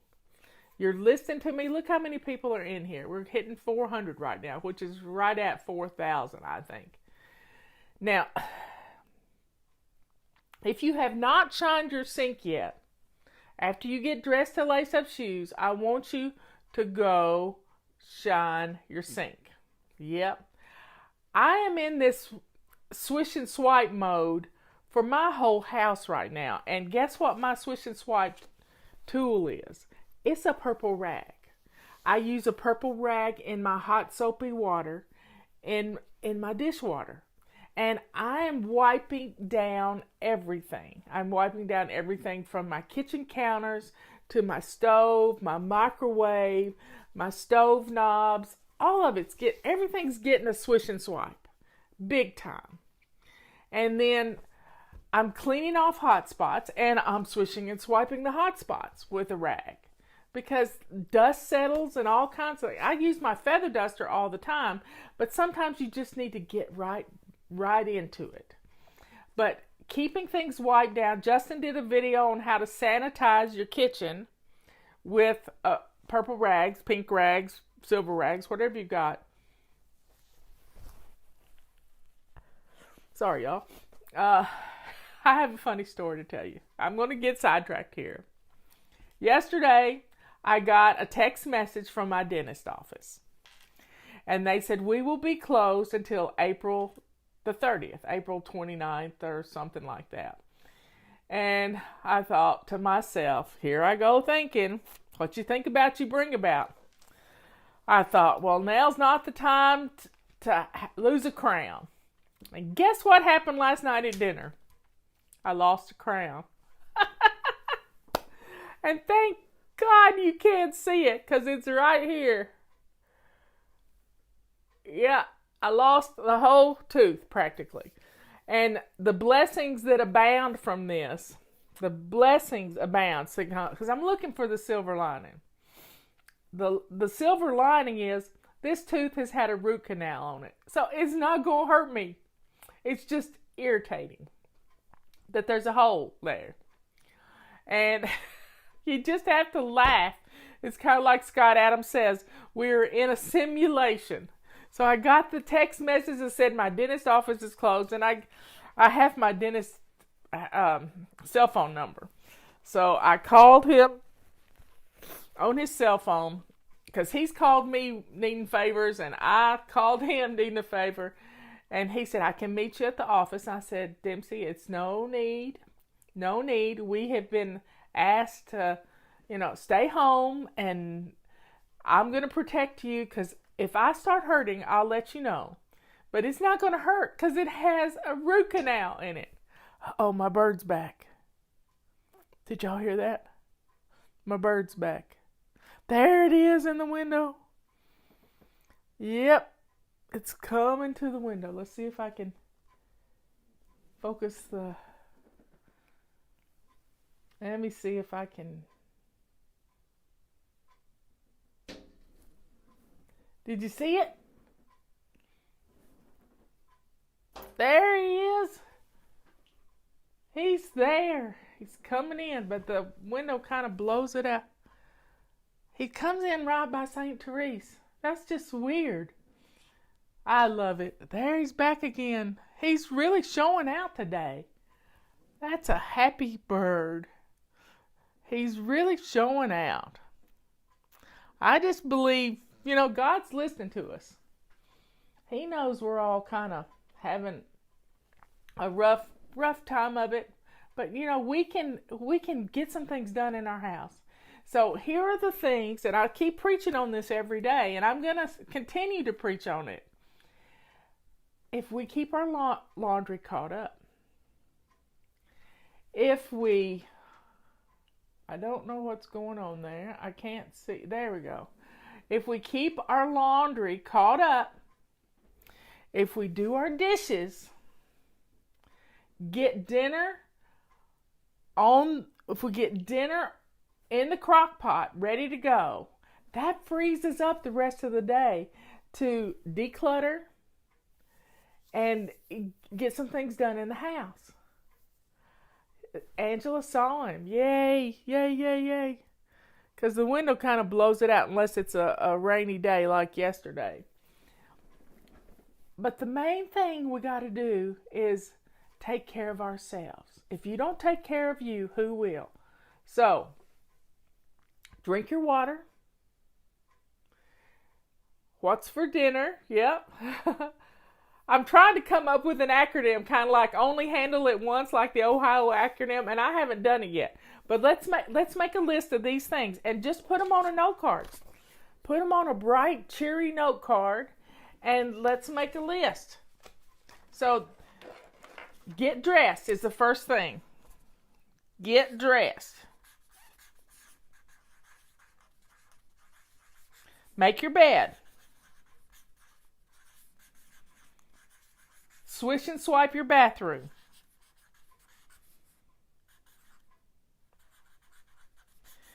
What's the next thing? Laundry. A load of laundry. Okay. Empty dishwasher.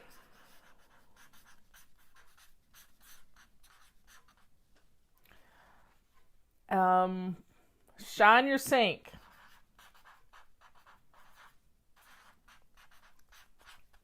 And I keep a sink full of hot soapy water going all day long at this time that we need to keep everything sanitized. What's another thing? Oh, hot spots. Hot spots. So there you have 1, 2, 3, 4, 5, 6. That's 7 things. This is like a daily weekly home blessing. 7 things. Get up and get dressed. Make your bed. Swish and swipe your bathroom. Bam. That part of the house is done. Grab a load of laundry. Put it in the washing machine. Empty your dishwasher. Get something in the crock pot for dinner. And shine your sink while you're in the kitchen. And then put out the hot spots. You know where those hot spots are. Your dining table, your island, your coffee table in your living room. See? If we'll do these 7 things every day, your house is going to be wonderful. Absolutely wonderful. So let's get these things done. So what's for dinner at your house? What's for dinner at your house? Knowing what's for dinner is going to make your day wonderful because you're going to feel at ease. Now you can have little things for lunch. You know, you can fix the kids a peanut butter and jelly sandwich, and you can have something. You can have leftovers from last night. I loved planned leftovers. I've got some leftover chicken. And today is Wednesday. It's anti-procrastination day. So we're going to factor in our basic weekly plan. So Monday we do weekly home blessing, but we didn't do it Monday because I was out and about. So we did it on Tuesday. So you don't have to be a perfectionist about weekly home blessing. You do it when you can. I like to do it twice a week sometimes to recover from the weekend and to get ready for the weekend. But you know, when you're staying home, the more you're home, the messier your house is going to get, unless you do a simple weekly home blessing and get things put away. So if you get something out, put it away. If you get it out, put it away.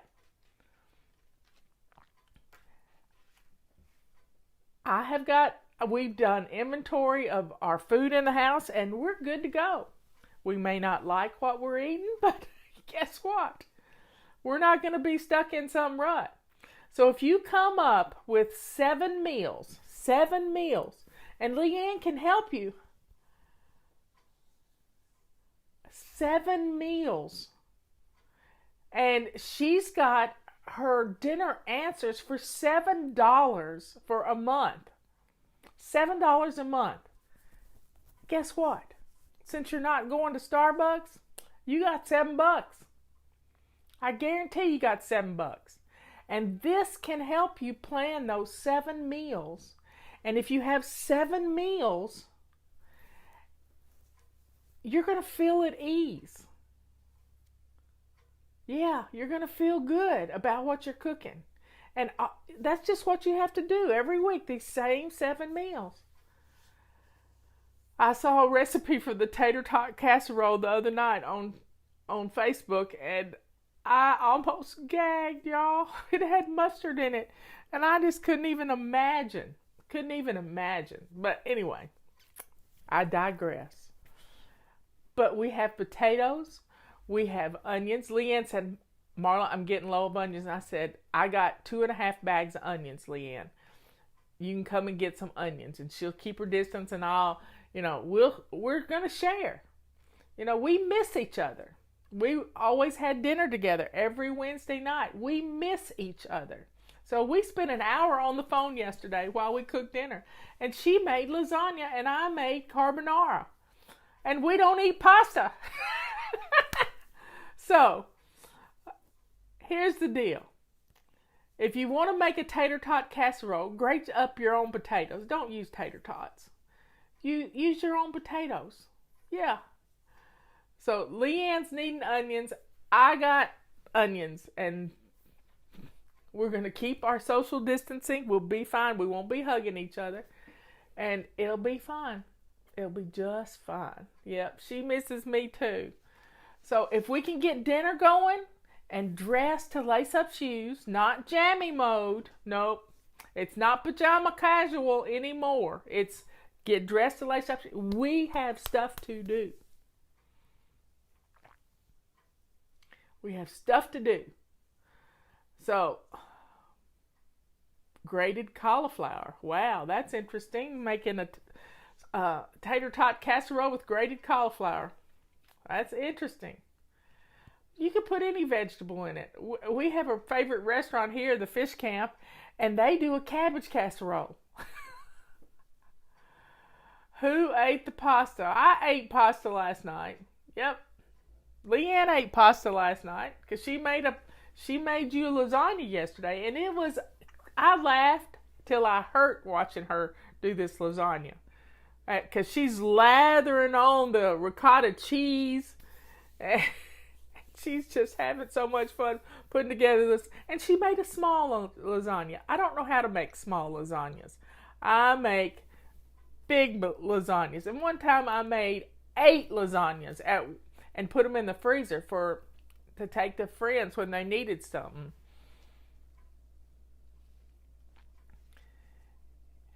So folks, we can get this done. Get dinner on the table, get our laundry going, get the machines going. Leanne calls them indentured servants. Get the machines going. A lot of you have bread machines. Get them going. Get them going. Empty your dishwasher. If you've got dishes, if your kitchen is a mess, start running your dishwasher. Start running your dishwasher.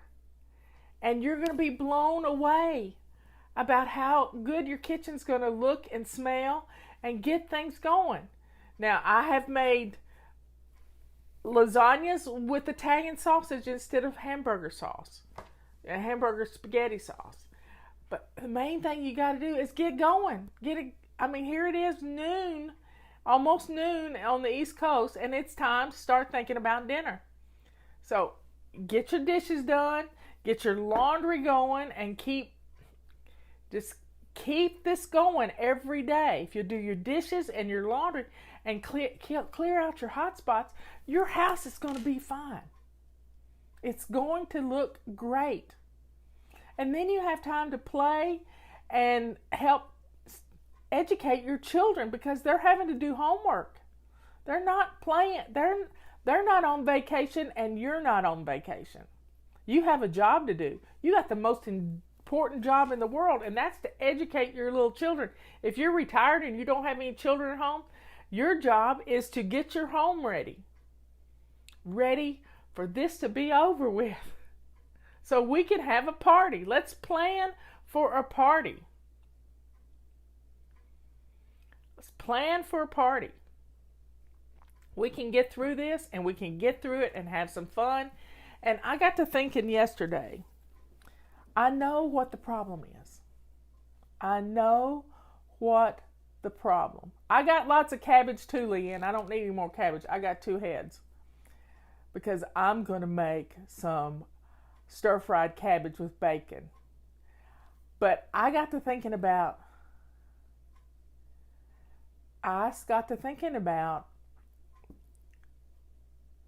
what the problem is. And it's because we live in a just-in-time inventory world. Everything from your home to your favorite business to your state, your county, all of it is a just-in-time inventory. So here's how it works. With a just-in-time inventory, you only have enough stuff in the house to get you through the week or through a month. But many years ago, I adopted a philosophy that I would keep on hand 2 items of the things that are in my perpetual pantry. Now, Leanne can talk to you about your perpetual pantry. But in 2000, I decided I would always have enough on hand. I would have for two items. So when I used one item, that would go on the grocery list. And when I would use the oldest one in my pantry, and then first in, first out, that's the rule. But when we live in a just-in-time inventory,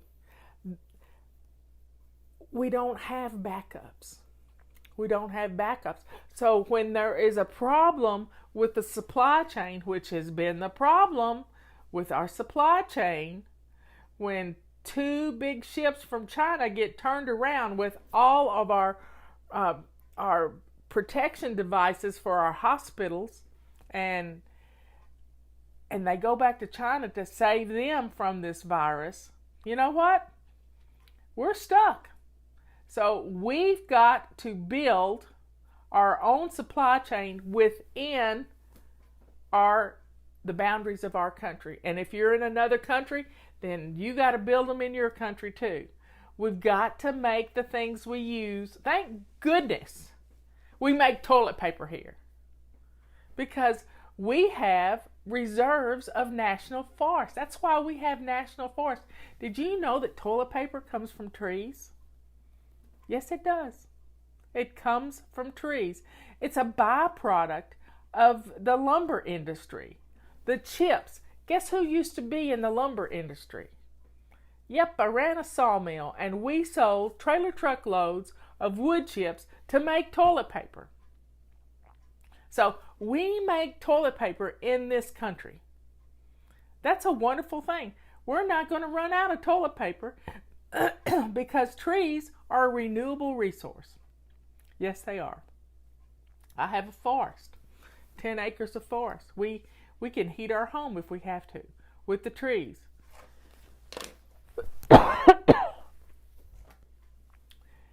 Anyway, folks, yep, I always keep 2 cases of toilet paper on the shelves in the basement.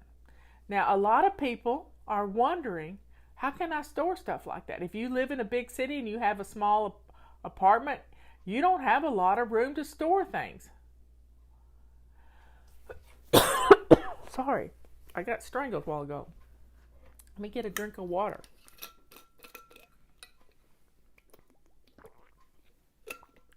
Okay. So, yeah, I've done a lot of things. I worked in a furniture store. I did their books, but I also cleaned air conditioners and fixed vacuum cleaners. I've done a lot of things, but everything I've ever done has prepared me for this moment in time, for such a time as this. Yep, I used that quote this morning. It's from the Bible. I don't know where it comes from. Somebody can tell me. For such a time as this. I think it's Esther something. I've done a lot of things, and I've been good at a lot of things. As Scott Adams says, I have this talent stack. I kept books. That's what I went to school for. In fact, it was my bookkeeper that recommended me for the job that I got with her dad. Yep. I kept books. I worked on things because I like to tinker. What else did I do? When I moved to North Carolina, I used to teach fly fishing. That's how I got my nickname.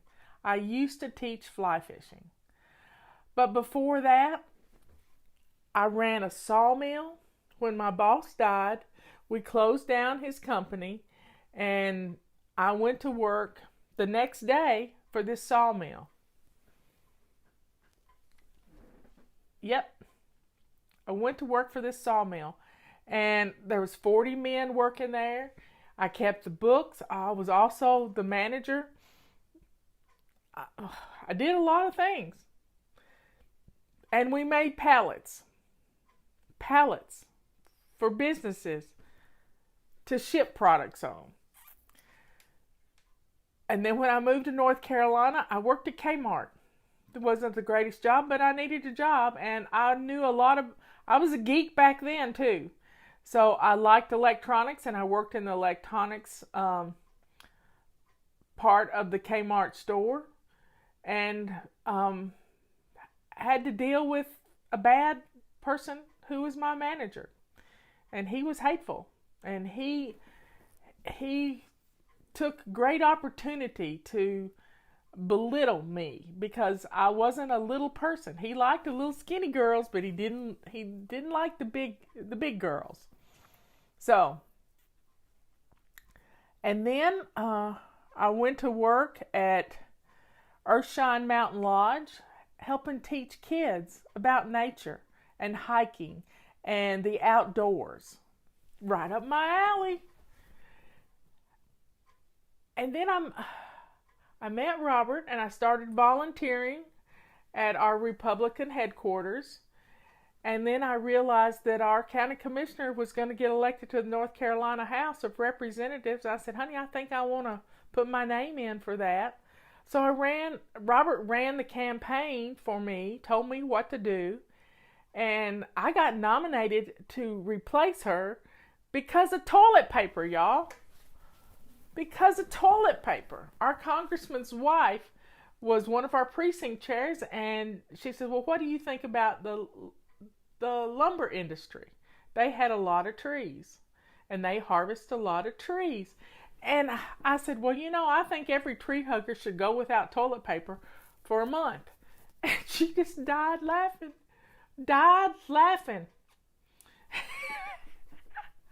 And so she nominated me, and I told her about my stint as being a manager for a year of a sawmill.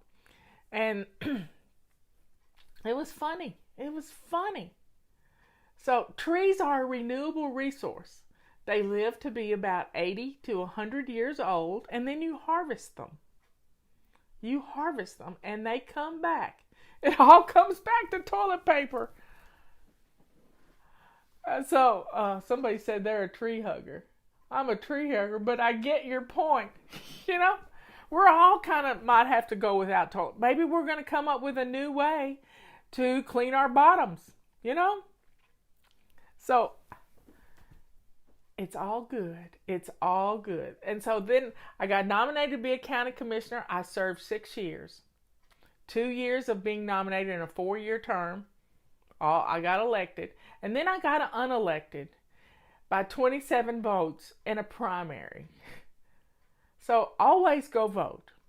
Go vote, because small voting times really make for skewed elections. And so I was a county commissioner, and Fly Lady started while I was a county commissioner. It started because I was a county commissioner. And I needed to get organized, just like you're trying to get organized right now. And it was an amazing process. When we hit 30,000 members, my county manager already said, you know, Marla, you got more members in your group than we have in our county. And now we're over 1 million if you look at all the numbers, and I can't even keep up with it. I can't even keep up with it. So for such a time as this, God trained me in lots of things. Budgets, big numbers don't scare me. Big numbers do not scare me because I dealt with a huge budget in this county. We can get through this. I like numbers. I was part of the emergency management team. I know our county is in good hands right now. And I know this state is in good hands. And I know this country is in good hands because I'm watching the press conferences every day.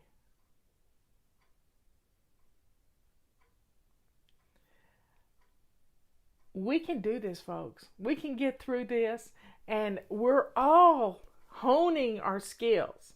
Now, if we can get rid of the clutter in our house, we're going to have storage spaces. Yeah.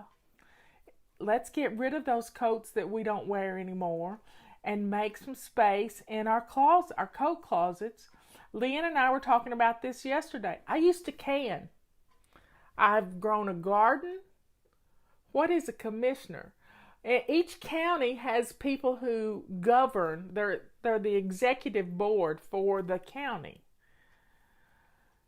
And so there were 5 commissioners in my county. There's still 5 commissioners. And we still have one lady on the board of commissioners.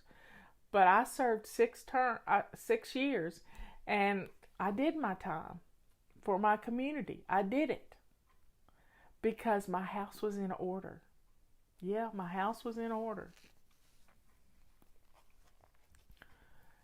And it was because I was going to be a commissioner that I got my house in order, because I didn't want anybody to find out my dirty little secret that I couldn't keep house. But now I can keep house because I do these things. I get dressed to lace up shoes every day.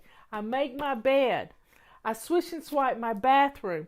I do a load of laundry every day. I empty the dishwasher every day. I shine my sink and fill it with hot soapy water and wipe down things right now. And I clear off hot spots. This is what makes my house work. It's 7 things, y'all. 7 things. You can do one every hour. And your house is going to look good. Your home. You have no excuse right now. So turn off the TV. Turn off the Netflix. Turn off your phone if you have to. But let's get these things done and then use the TV and Netflix as a reward for getting these things done. If you've got children at home, you got to get them going with their lessons. Yep.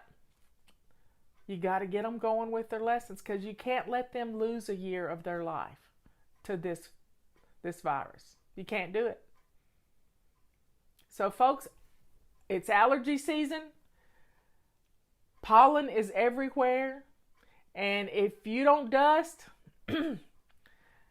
you're going to get a sinus infection. So let's get our homes dusted. So grab a purple rag or a feather duster and let's get some things dusted today. I'm going to clean out my refrigerator. It's Wednesday. It's clean out your refrigerator day. I'm going to clean out and organize my refrigerator, and then I'll see what I've got to cook. Yes, we ship all over the world. We do this thing. We ship all over the world. We have a permit to ship all over the world. Our feather dusters, yep. It's a wildlife permit. So here's the list. Get dressed to lace up shoes. Make your bed. Swish and swipe. Do a load of laundry. Empty your dishwasher. shine your sink and wipe down your surfaces and clear off your hot spots. You do these things every day, you're flying. And your house is going to look good. It's going to smell good because you're going to put something with your kitchen clean. You don't mind cooking. So let's get dinner on. Let's do it now. When it comes to feather dusters, you remember the song, you don't pull on Superman's cape. You don't spit into the wind. You don't pull the mask off the old Lone Ranger. That was from the 70s, I'm telling you. I can't remember the name of the song. But when you take your duster outside, if you have allergies, you need to wrap up with a scarf and put it all over your head and eyes. And then go outside and don't face the wind so the dust is going to blow back. Turn your back to the wind and stretch your arm out as far as you can get it and shake the dust and turn your head away. Got it? This is going to keep the pollen from getting in you. You don't mess around with Jim. Oh, bad, Leroy Brown. Yep, y'all remember the song. So pull it up, listen to it, and feather dust to that song. Let's get the dust out of our houses. Let's do it. You're home, and let's get the houses in order, because we can have some fun. We can take care of ourselves. We can drink our vitamin C water. I'm gonna put on Leroy Brown as soon as I get off here, because I just want to hear the song. So let's do these 7 things and put dinner on the table. Yes, we're showing our age, but I don't care. I'm happy to be 64 years old. I'm really happy. So let's feather dust our homes. Let's wipe down our flat surfaces, and let's get it done. Let's get it done. And be thankful for this day. And when you're washing your hands, and if you haven't watched Leanne's video she posted yesterday, go to savingdinner.com. I think I posted it too, of how you wash your hands. How you wash your hands. Let's get a system for washing your hands so you don't miss a single spot. Wash your wrist, tops of your hands, fingers. This person put black dye on their rubber gloves and washed their hands, and you could see right where they didn't get it clean. So folks, let's be safe. Let's take advantage of this time. Let's clear out some cubby holes so we can have an inventory in our house of the things we need. And you may need to put together a control journal so you can remember where you stash stuff. Ask me why I know. Yep.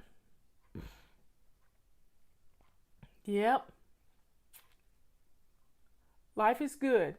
Yeah, we got this terrible virus here, but you know what? We're smarter than a virus. Yeah, we are. And we can conquer this thing, and we can get through it, and the numbers are looking up for us. And if we have to stay hunkered in just a little bit longer to kill it dead, by golly, we can do it. And when we get through this, we're going to have houses where we can have more than a just-in-time inventory. We can have stuff the places we need it. And we can be prepared. We can be prepared. Yep. Let's get it done. I love you all. I'll talk to you at 3 o'clock this afternoon.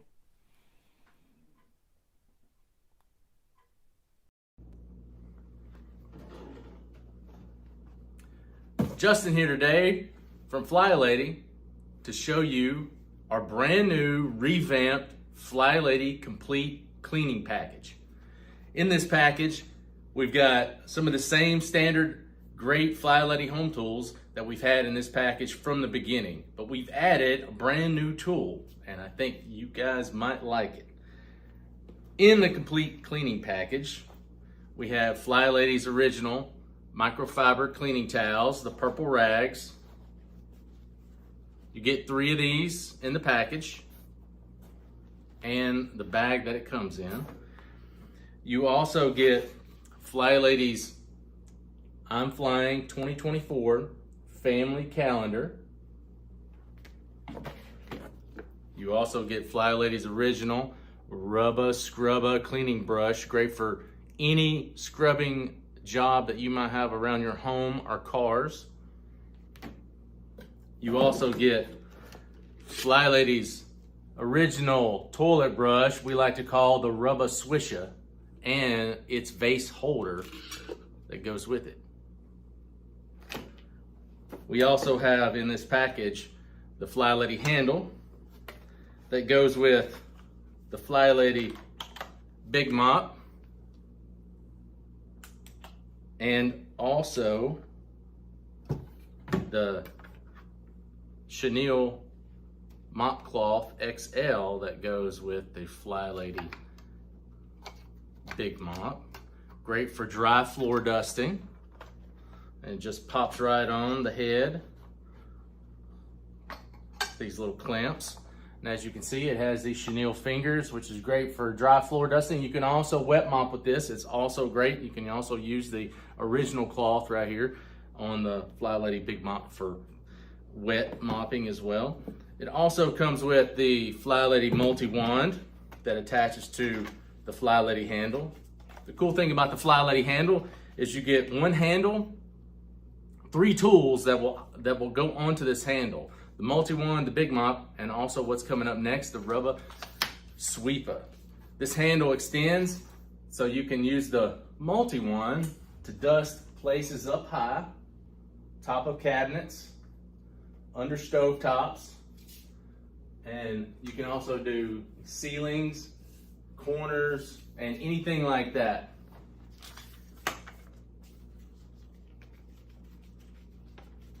Take this off, and you also get, like I was saying before, the Fly Lady rubber broom we like to call the Rubba Sweeper. It's got these rubber bristles and a squeegee edge as well.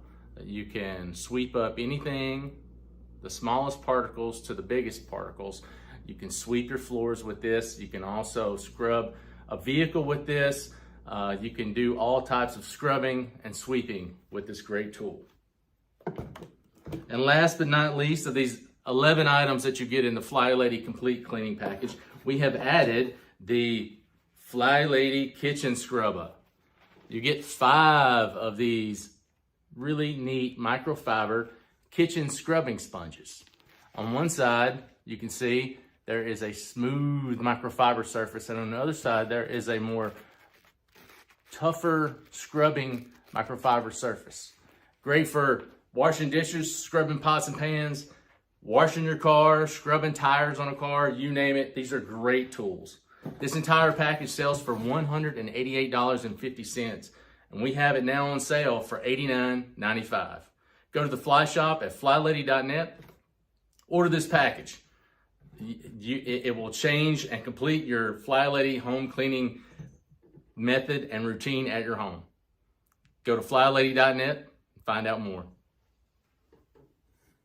Come on in, everybody. My computer's telling me it has updates, and I'm not installing them right now.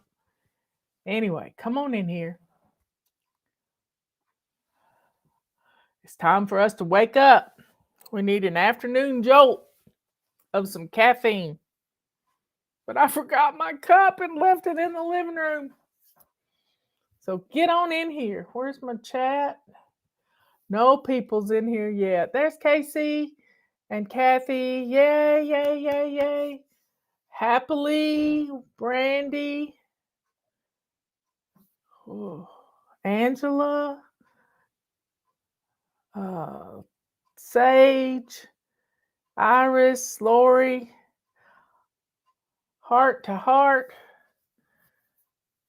Be Still, Christine. Y'all, it's just flying by. Patricia, Suzanne, Sister, Deborah. TG's here. He wasn't here this morning, or I didn't see him this morning. So come on in, folks. Peter wasn't here either. Peter's knee's getting better, y'all, but he's got ice and stuff going on in New York. So get on in here, folks. Come on in. Come on in. I think I have a new song on Peter's channel. He played a little quiet piano solo last night, and it was just wonderful, just relaxing. But then he said, oh, well, he was here. Oh, I missed you then. Sometimes when I'm doing questions, I don't ever get to look at the chat. So come on in here. Come on in. Angela's from Tennessee. I grew up in Tennessee. Patty is in Tennessee. I'm in North Carolina now. I'm 4 hours from Patty and about 8 hours from my sister Dina. Anyway, come on in. I've got stuff's not doing right. You ever just get twitchy?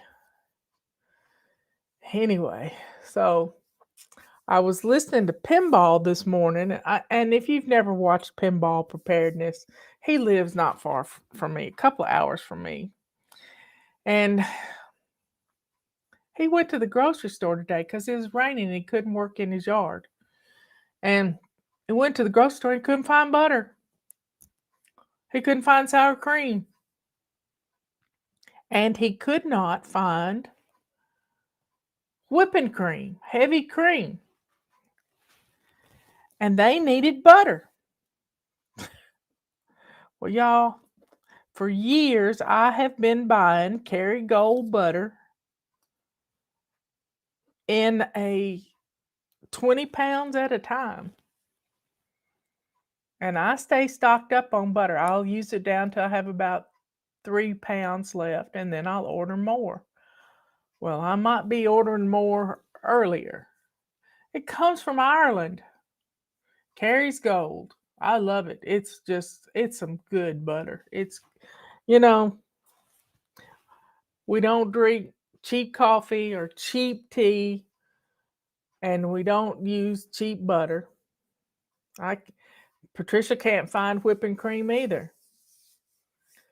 And Robert bought a quart and a cup of whipping cream at Christmas. And thankfully it has a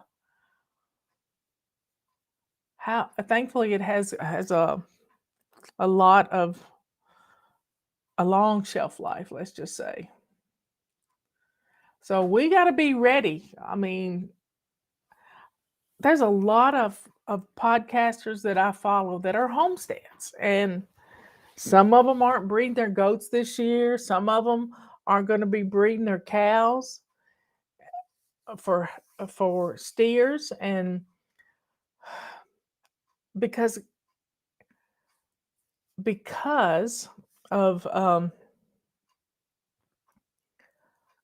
feed prices. Feed prices are outrageous for people. Yesterday, Patera was talking about the price of eggs and the price of feed, and she has just started selling her eggs again.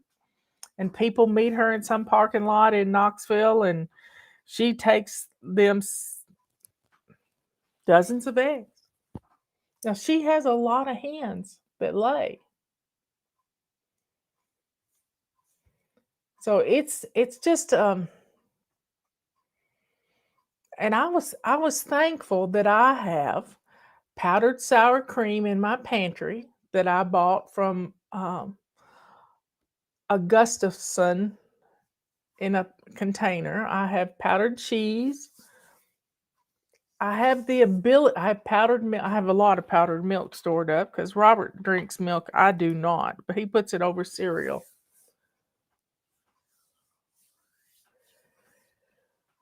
But you got to come up with alternatives even for eggs. You can substitute.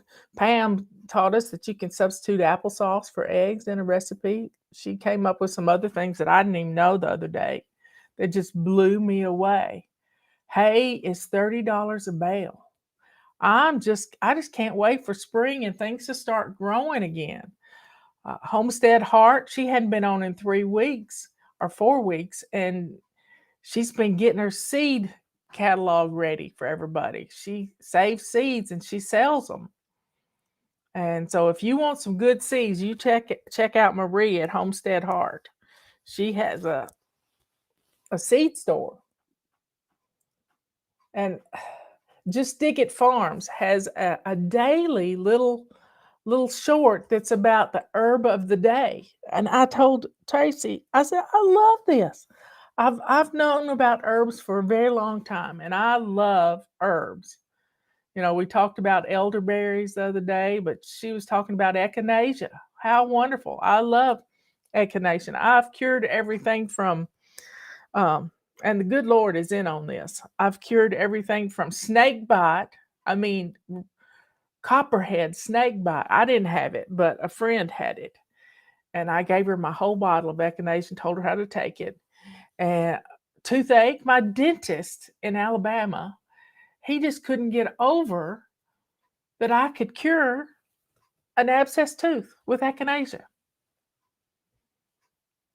Peter can't wait for spring to get here. Did you get your fuel today, Peter? He was going to have to aggravate his knee if he couldn't get a ride. I was just praying for him to find a ride to town to get him some. It's 10 miles, and he has to go get gas for his generator. Y'all keep Peter in your prayers. His knee's been swelling up, and it's been getting better, but he can aggravate it real easy on his bicycle. You need an electric bike, Peter.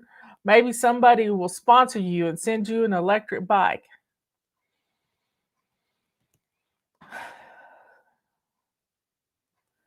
Anyway, folks, following our little podcasters, I see weather coming across the country. I see weather hitting down south where my sister Susan is. You know, I put two and two together.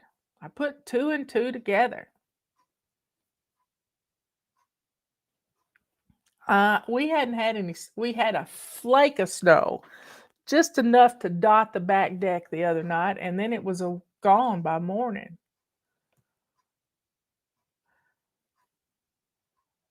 So y'all, just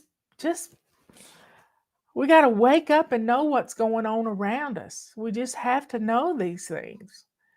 And I do it by listening to Patera and Pinball and I Allegedly and Peter and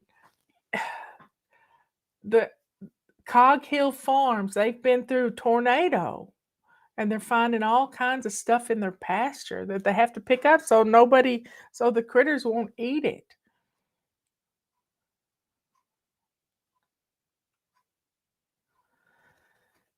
Anyway, folks, we got to stay prepared. We got to stay vigilant. Now, tomorrow, Robert and I, tomorrow afternoon, I won't be doing a show. I've decided I'm not going to rush myself. I'm not going to be in a tizzy. But we have a party to go to for Robert's friend, Judge Athena. And she was a DA when Robert was a judge, and then she became a judge. And she has just retired. She retired from her military service. She was a reserve officer, and she has retired from the bench as of the end of December. And we've watched her career. I mean, we have watched her grow up in the court system. And then she was a judge for the whole state. She wasn't a Supreme Court, but she was a roving judge when other judges couldn't hear cases. So we're going to her retirement party, and then we will leave from there and go to dinner with them, she and her husband. So it's, we hadn't been out much in Hendersonville, but we'll do fine. I'm going to take a spray bottle of hand sanitizer and keep it in my pocket. Can we freeze whipping cream? I don't know about freezing whipping cream, but I have frozen butter before. But this Kerrygold butter keeps really well in my crisper. That's what I keep in my crisper.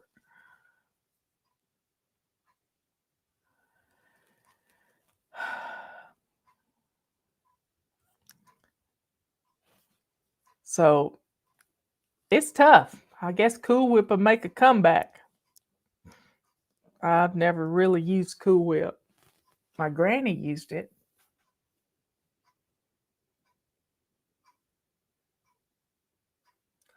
Somebody got a video notification.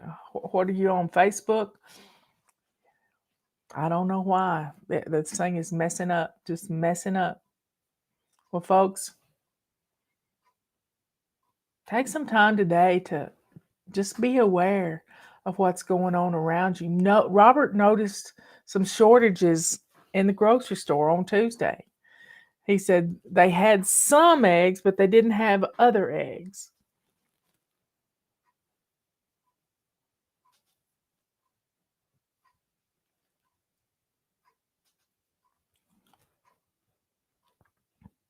So y'all follow people that have interesting lives, because right now I'm not getting out much. Not getting out much at all. But I'm going to get out tomorrow. Robert said he would make apologies for me, but I'm not going to let him go by himself. I've already got my outfit picked out. So, and I love Athena. She speaks Robert's language, and she has a strange sense of humor, and her husband is even more funny. So we like to get around Jason. So y'all, take some time today to pay attention, because sometimes we get in a big tizzy and we just run in the store and get what we need, and we don't think about, now I don't want you hoarding. I don't want you doing any of that. I was thankful during the first set of lockdown that I have always kept a supply of toilet paper on hand, a couple of cases. And Robert's sister, I'll never forget, when they locked down the country the middle of March, I had to call her. She was on a ship going to Spain. She was taking a cruise, a dead-headed cruise that wasn't going back the way it came. And she had fallen the first night on that cruise and broke her arm. She got her hair all cut because she couldn't fix her hair.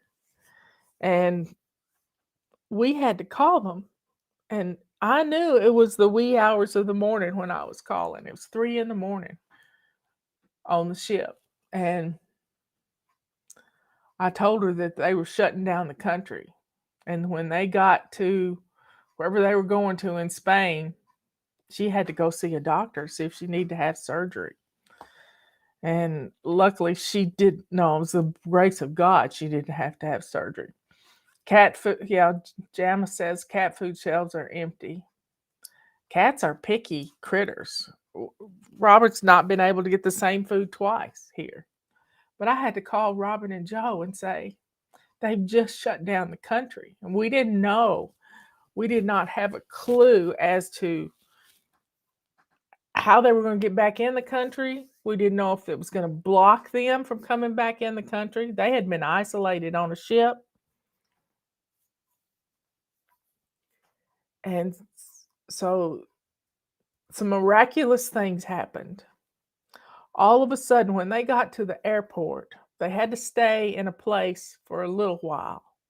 And when they got to the airport, because she had doctor's appointments, the cruise line had set up doctor's appointments for her.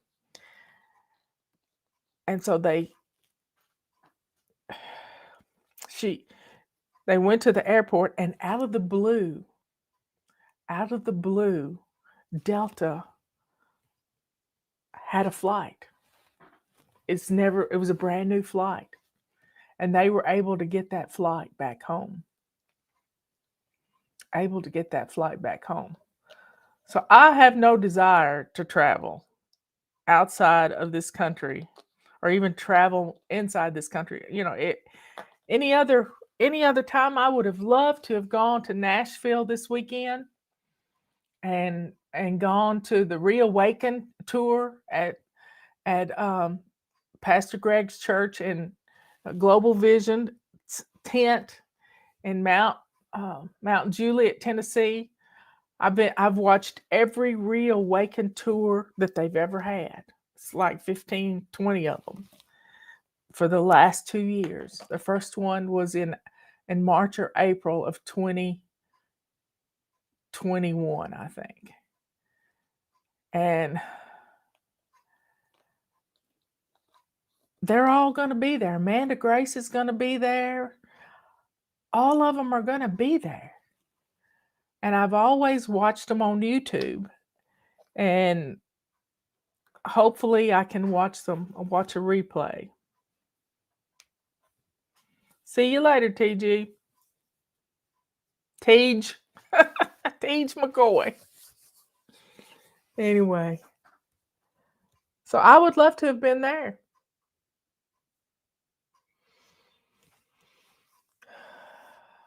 But I'm not going to go because we got this party and you got to buy your tickets ahead of time. And I could have bought the tickets, but I didn't want to go by myself. And Conda's not feeling good. She was on the show this morning, but she was crying for 4 hours, y'all, in pain. It breaks my heart to see somebody in pain.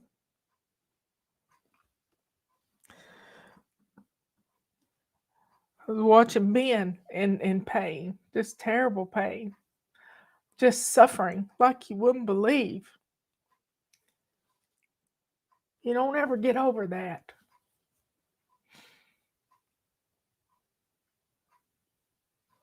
Go to Homestead Heart, to her YouTube channel, and she's got a link to her seed catalog in her description.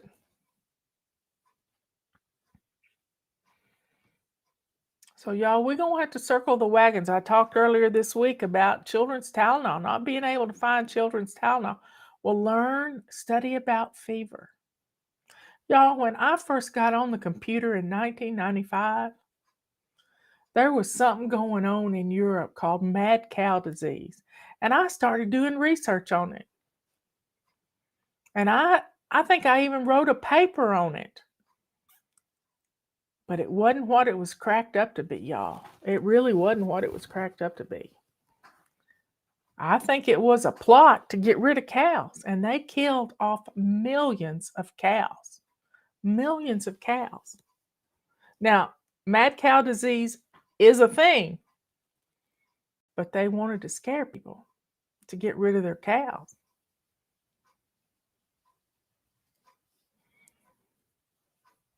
So y'all be aware of what's going on. They've killed off a lot of chickens too, because they're saying that chickens had avian flu, and they've destroyed whole chicken houses.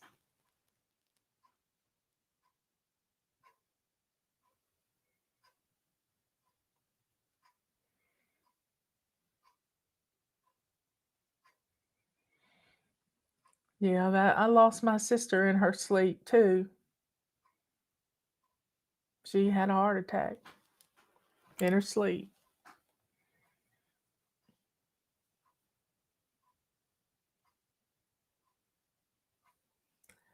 Okay, folks. I'm not going to be on tomorrow afternoon. I'll be on tomorrow morning.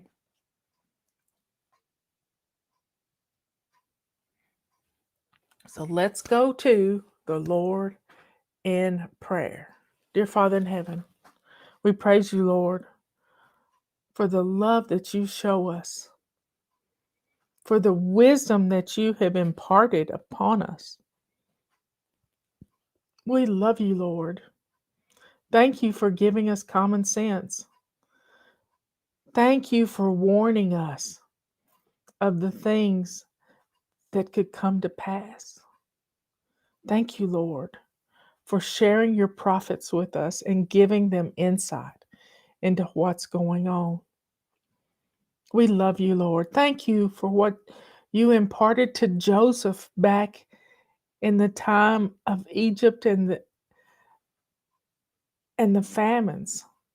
7 years of plenty and 7 years of famine. Lord, we love you.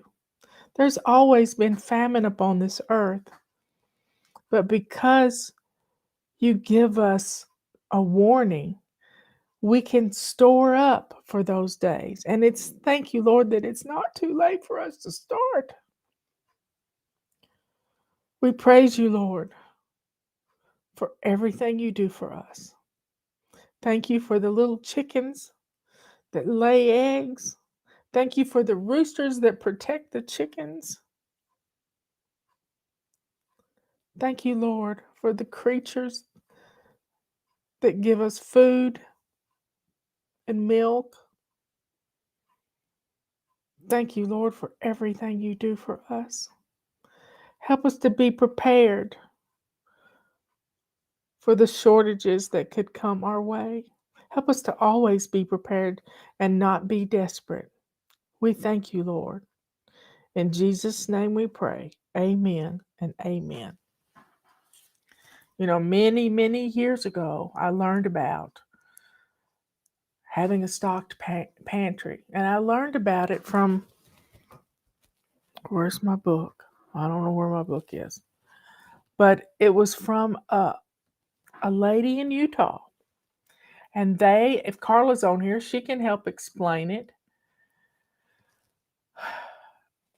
They have a pantry that's 2 years worth of food. This is how I met Carla.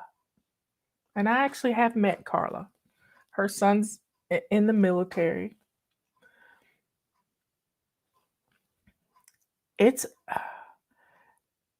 quite a blessing until it's not. Until somebody cuts down a field that's full of mice and all the mice run in your house and try to destroy your food stores.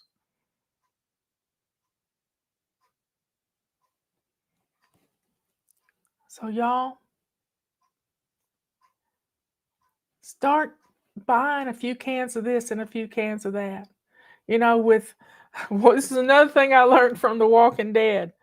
Carol could make anything with a can of soup. With a can of soup. She could have surprise casseroles.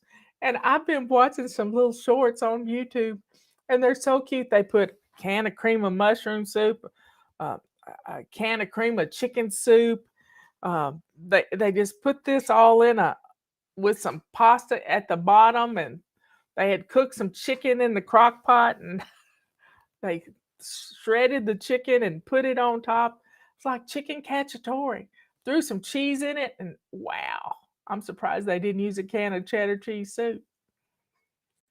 But I've seen the time when I didn't have any food, and I was 12 years old.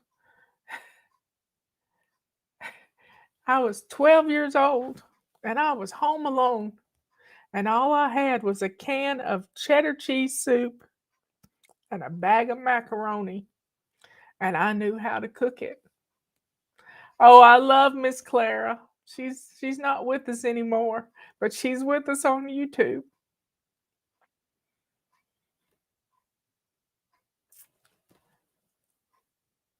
So just being able to throw something together and make a meal for your family, that's amazing. A can of biscuits and some bouillon cubes and a rotisserie chicken. The Dano guy made chicken and dumplings. He likes the grands that have the butter pieces in it. Oh.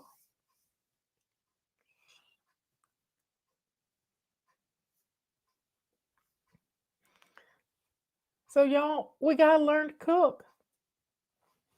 We gotta learn to make do. Surprise chicken.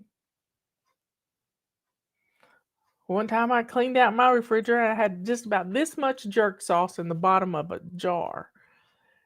And I threw that in the crock pot with a little bit of salsa and some other things. And it was the best chicken we ever ate. Put some chicken thighs in there, and it's amazing. But if you need some inspiration, go look at our YouTube channel. We've got lots of ways to cook. But if you start cooking 3 o'clock in the afternoon, 10 o'clock in the morning, you'll be surprised at what you can get done.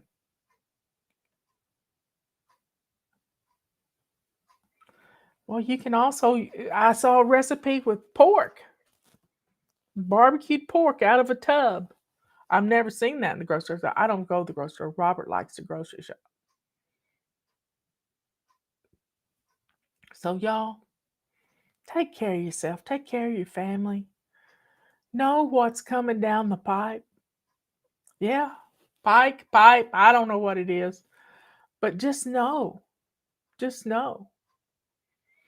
And if they destroy our cows, I mean, I like beef. Yep, time to make biscuits from scratch. That's real easy. It's real easy if you can find some buttermilk, but if you can't find buttermilk, just put a tablespoon. I've learned this from Pam, but I've known it a long time. Tablespoon of vinegar, apple cider vinegar, in your butter in your milk.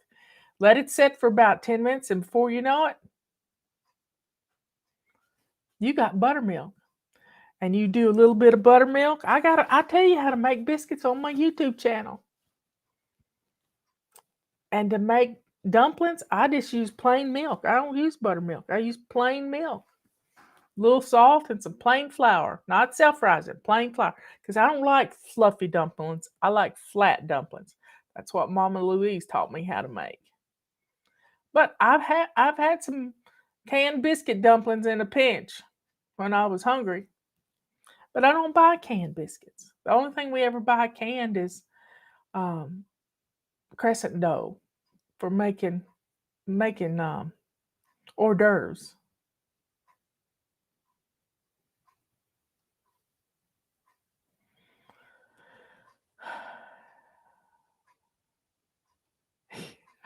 I love to see y'all learning stuff. Yeah, Marie was teaching us how to plant our gardens a while ago. It was a good show.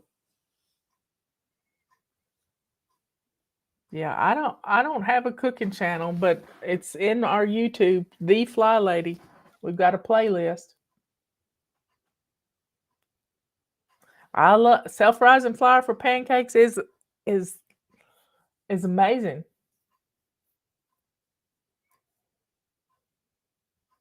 And you can do lots of things.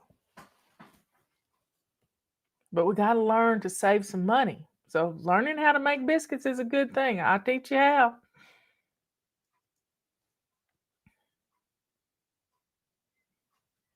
Azure Standard lost one of their processing plants a few months ago to fire. A lot of processing plants have gone out of business. A lot of dairy farms have gone out of business. And Cog Hill Farms, they had this deep freeze at Christmas, just like the rest of us did. And he lost most of his greens in his garden. He had some beautiful greens, but his collard greens are coming back. His collard greens are coming back. He had to cut them back and feed them to the goats, but he had to. She's sending out the playlist. Thanks, sister. So y'all start stocking up on a few things. Get your pantries going. Back a few months ago, Marie on Homestead Heart, she talked about a little girl, a young woman, mother of 4, who, drawing food stamps, was able to put together a pantry that would save her family for 6 months. She turned a small bedroom into a pantry. Y'all, that's amazing. That is amazing. So go check out Homestead Heart. She's all excited about gardening. If you got somebody close to you that raises beef, maybe you and one of your brothers and sisters go in and buy a side of beef. That's a good thing. Patty and Phil do that. They have a friend that raises cattle.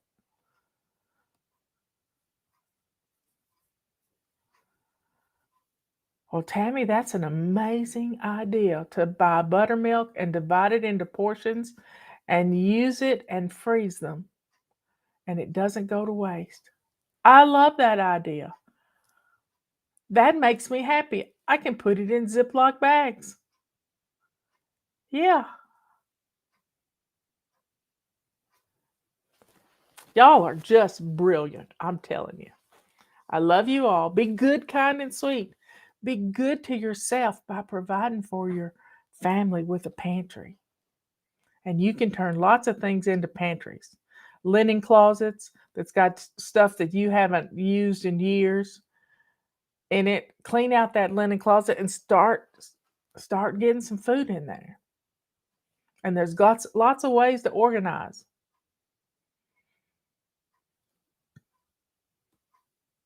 I remember my grandmother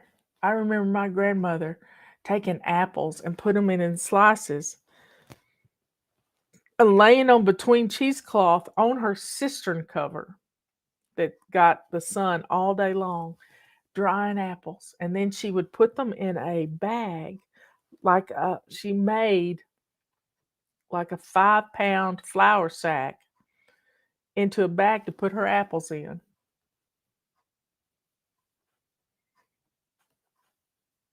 Y'all be good to yourself by having this pantry. Be kind to others by being willing to share. Yeah, it's going to take all of us. And let the joy that is in your heart, that comes from the good Lord, spread that sweetness all around the world. I love you all. I'll see you later. Check out some of my favorite podcasters. Just Dig It Farms, Cog Hill Farms, Mrs. Cog Hill, Walker Farm Family, Do and Be Different Farm. They're just such young kids in Latvia. Let's see. Adler Farms, Grandpa Adler Farms, DNS Get Out. That's their a middle son. I'm telling you, it's fun. It's fun. It's better than watching TV. Anyway, I'll see you at 11 o'clock tomorrow. I will talk to you later.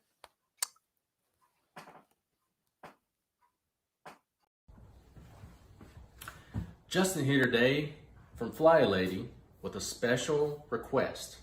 Today, I'd like to talk to all the husbands and all the men of all the Fly Lady families that are out in Fly Lady Nation, in the U.S. and around the world, to talk to them about something special that we can do to help out our wives by helping out in the kitchen.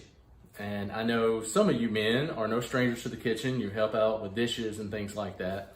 My request today is that if you haven't cooked during this time of quarantine, when there is a lot of people that are getting stressed out in homes, especially the ladies, there's a lot to do. You're never leaving the house, and you've got meals to prep, breakfast, lunch, and dinner, and you've got to get these either on the table, you've got to get them cooked, and it's a lot of stress to have one person in the home to do this all the time.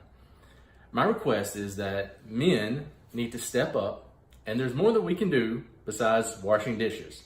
We can cook, and cooking is something I love to do. And one of the things I like to cook, and I'm gonna show you this evening, I like to cook a grilled flank steak. And how I do it is it's kind of on a gas grill is how I do it, but you can use charcoal, or how I'm going to do it in our recipe for this evening is I'm gonna do it on cast iron. I'm gonna sear it, and then I'm gonna put it onto the grill for a little while, and then I'm gonna take it off. With this flank steak, it is for one meal that can be fajitas, or you can do like a Brazilian style with charro beans and the flank steak. But for our purposes tonight, I am cooking fajitas for the family with flank steak. Flank steak you usually can find in your meat department of your grocery store. It's usually in a vacuum pack sealed bag already, and that's just kind of how they sell them. It's kind of a cheaper piece of meat, and so it's a little tough.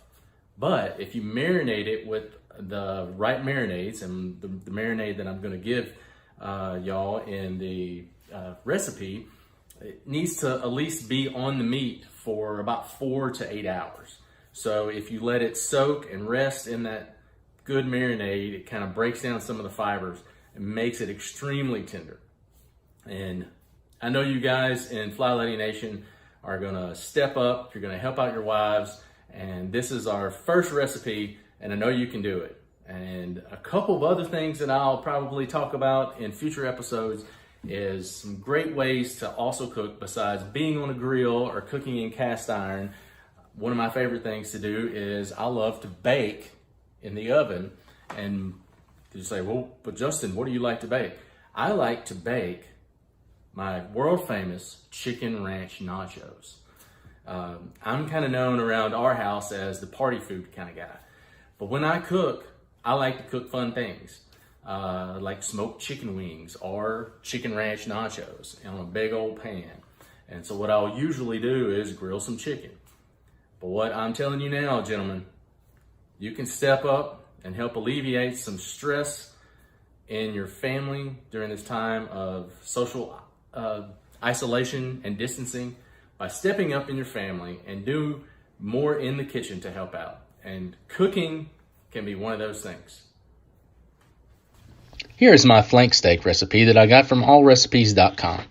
It is a great recipe, and you can change it up a lot depending on the kind of things you like to have in a marinade. As you can see, I use some of my favorite grilling spices along with some of the things that they have in the recipe. I use 2 different skirt steaks or flank steaks for this recipe. I mix up my marinade, and then I pour the marinade over the steaks in a Ziploc bag. Zip it up and let them rest for at least 4 hours. For this take, I have actually let it rest for 48 hours. The longer, the better. And these are some of the fixings that are going to go along with my fajita night, which is what I'll be using this steak for. Now it's time to start grilling. I have a hot grill at 400 degrees, and I sear it on a cast iron plate, 5 minutes each side. Then I take it off of the cast iron and put it directly onto the grill grate with direct heat for about 2 minutes each side, still at 400 degrees. Then it's done. I wrap it up in aluminum foil and let it rest for 5 minutes. It's good. Now it's time to open it up. It looks great. I've got some extra limes on that. I've cut it up on my cutting board into nice little strips for fajitas. And I have all the fixings set at the table. And we're ready for fajita night. It's good. Enjoy. Men Can Cook from Fly Lady.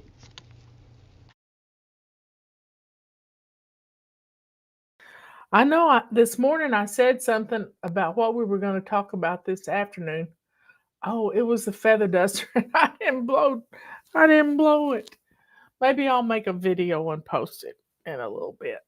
That's what I'll do. On how to blow dry it. On how to, you don't really have to blow dry it. You just have to blow it and it poofs up. I'll make a video. I won't do it live. So come on in here. Where are you from?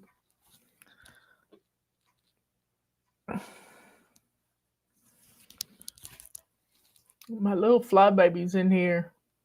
Yeah, there's Sandy and Jocelyn. Tamara. Come on in. Robert's got me a fire going because I asked him nicely to build me a fire. Your sweet darling needs a fire. Will you fix me one? So he built me a fire. Anyway, folks, come on in. Come on in. Pensacola or there's Miss Sage. Did you get a nap, baby girl? Did you get a nap?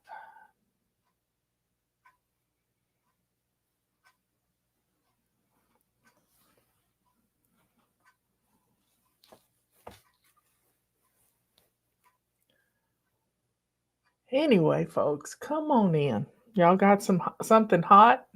This room's a little cool. I wish I had a cup in here. I ran out of the chocolate mix to make my cafe mochas. And I'm trying to cut back on caffeine. Anyway, I was watching a couple of videos and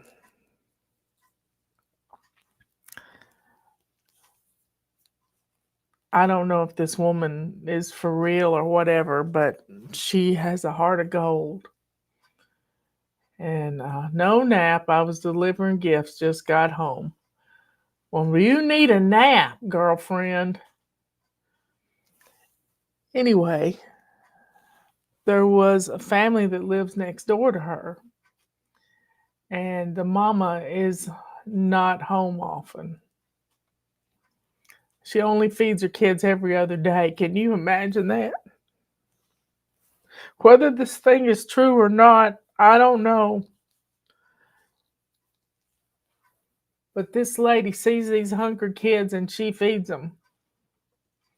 She feeds them till she has nothing else in the house. And, you know, the Bible talks about, Jesus talked about, when I was hungry, you fed me. When I was in prison, you visited me. And the disciples said, well, when have we done that, Lord? And he said, anytime you have done this to the least of my brethren, you have done it for me. So whenever I see somebody out, that's what I think about. I think about that verse. Think about that verse. And it's just precious, just precious. Anyway, I don't know if she's just doing it for clicks or whatever, but she throws together some little meals for these two little boys. And there's a baby involved too. And just,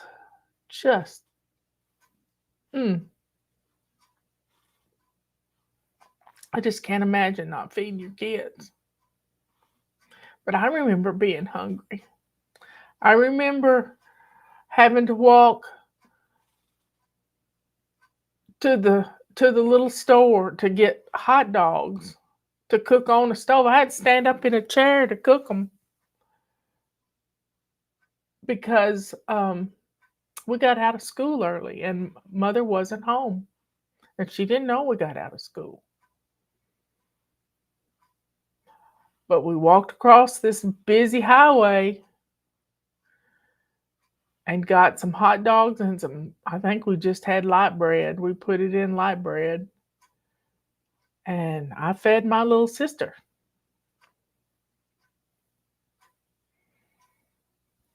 I remember being, and I've told y'all this. I'm not going to tell it again.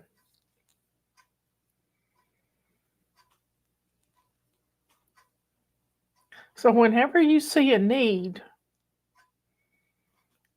there's been lots of times that there were angels.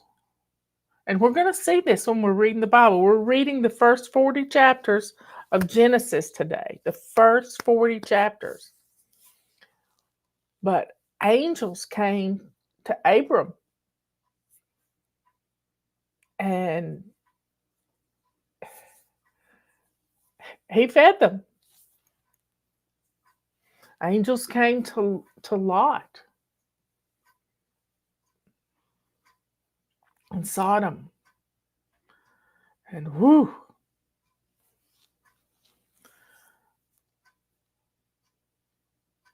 So folks, whenever you see a need, you have to fill it. You have to do what you can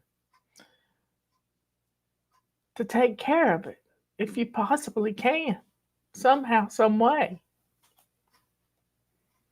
It may not be easy, but doing the right thing is never easy. My granny always said, if you do what's right, God will take care of you. And we sing a song. God will take care of you through every way. I don't know the words. I've got them in a songbook. God will take care of you. Care of you.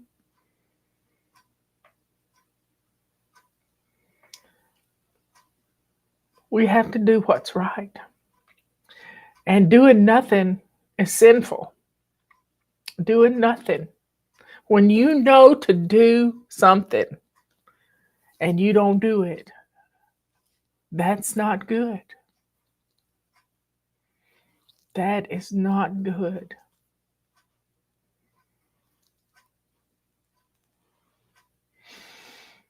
God will take care of you. You got to do what's right. And when you know, we can't be perfect. I mean, perfect. The only perfect thing is God, Jesus, and the Holy Spirit. That's it. We're not going to be perfect. But you know what? We know when we sin. And we just have to stop right there and say, God, forgive me. I sinned today. And you know, it's blotted out. It's just blotted out.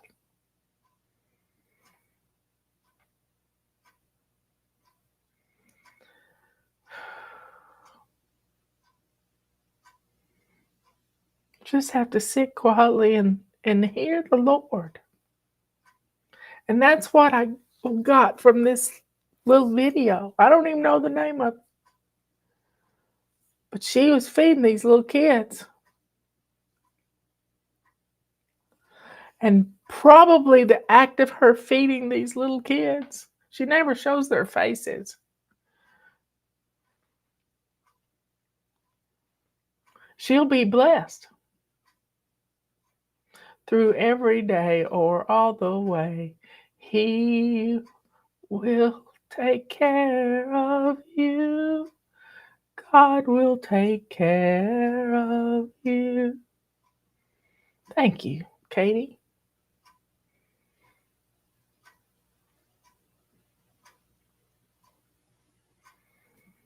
God will take care of you. We have to do what's right. And we know what's right.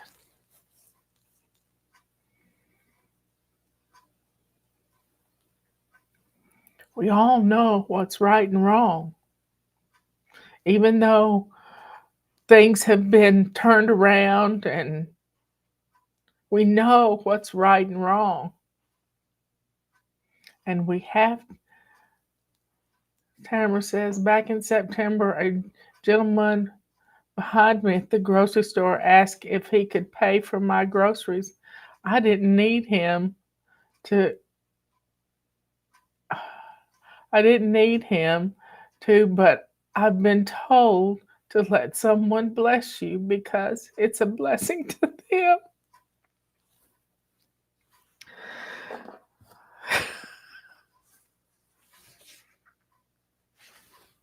That's beautiful. I never heard that before.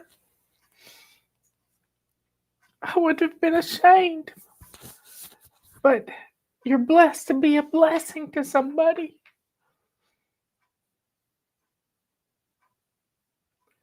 It's just beautiful, Tamara. It's just beautiful. And guess what? That freed up some money for you to bless somebody else. One of the things Ben loved to do is we would go through the drive-through window and he'd want to pay for the people behind us in line. And he's the one started it. And he would pay for the person behind us. And people would get the biggest grin on their face. And he didn't ever watch them when they were told that their stuff was paid for. But that's a good thing to do if you can.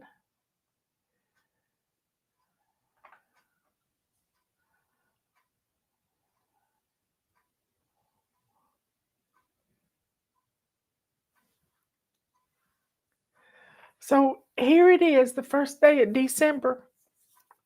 We could do a blessing every day for somebody. We're going to be blessed for reading the Word every day. 40 chapters in the Word, 40 chapters every day. How amazing is that going to be?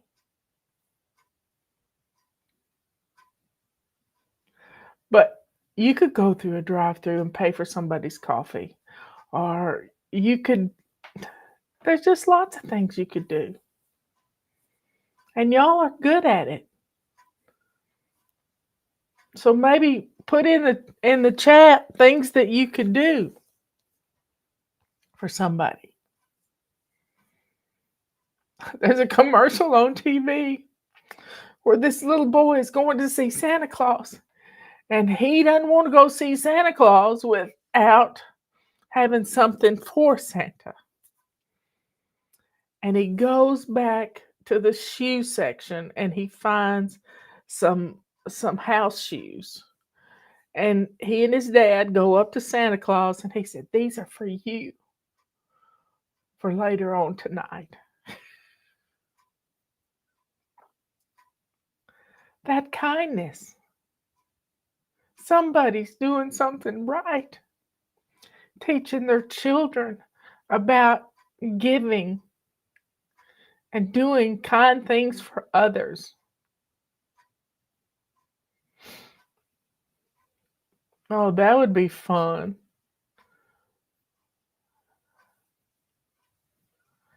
Adding money to a needy child's lunch account at school. That's beautiful. A lot of times at Christmas time, parents don't have a whole lot of money. Evidently, these little kids that this woman was feeding, they were out for Thanksgiving, and that's why they were hungry.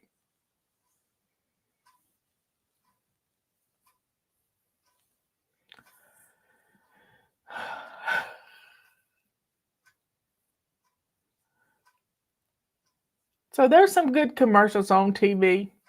There's some good ones. And you don't even know what they're advertising. They're so great. Sometimes I love to watch Jimmy Darts. And if you haven't watched Jimmy Darts, you have missed out. But he'll walk through a store and he'll ask somebody, "I need to get this. I'm supposed to take this to Thanksgiving dinner, and I don't have enough money to buy this." And somebody will give him $2, or somebody gave him a $2 bill the other day, right out of his wallet, hidden in his wallet.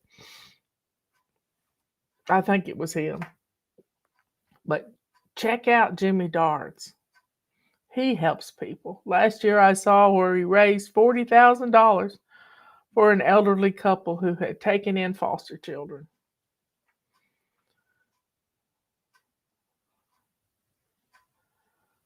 Hugs are free. That's good.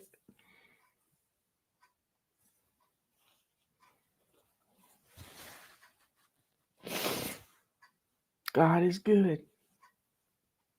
As Robin Bullock says, God is absolutely good.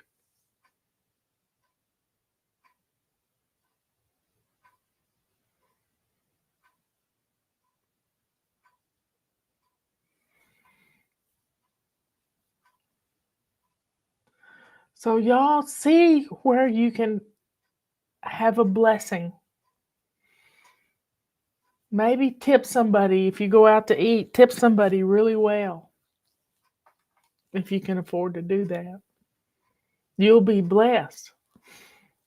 During the lockdowns, we did takeout, and I would just, it was just this Mexican restaurant we love, and it was just the owner and this one guy working. And he would meet us at the car.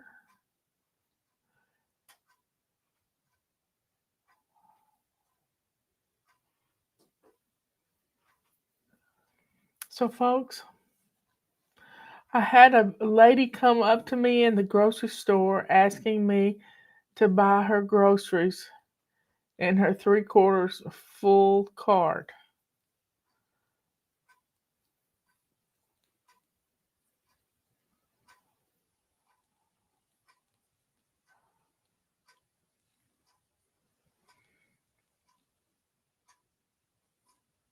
Ben loved to go to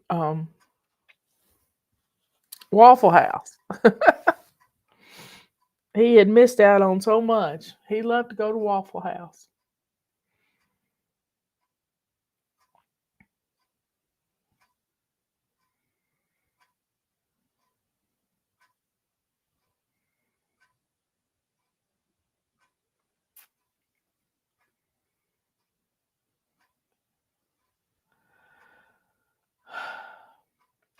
If you see a need, take care of it. That's why we're here on this earth, to be God's hands and touching others. And when they see the kindness in your heart, you can share the love of Jesus.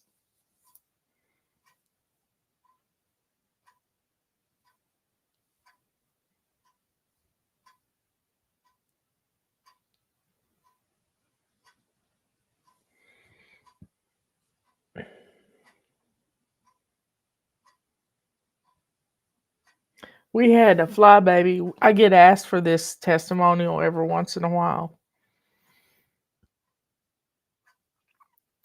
We've had a lot of babies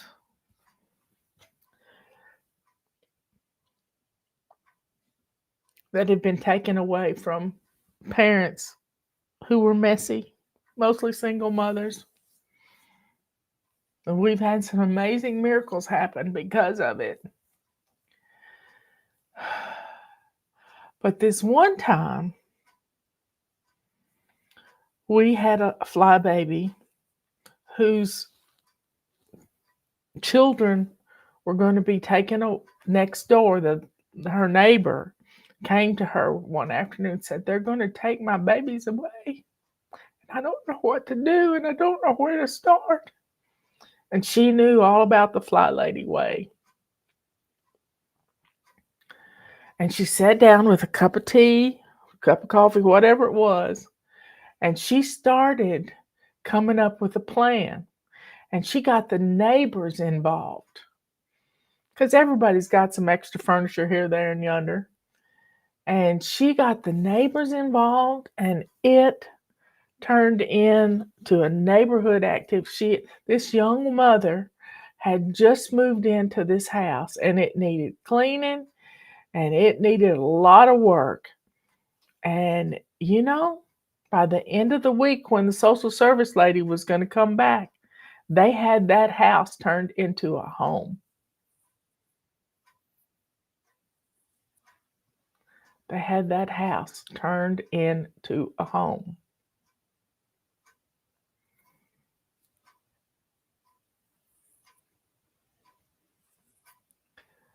But they all did their part. They broke the house down into zones. They got the kitchen ready.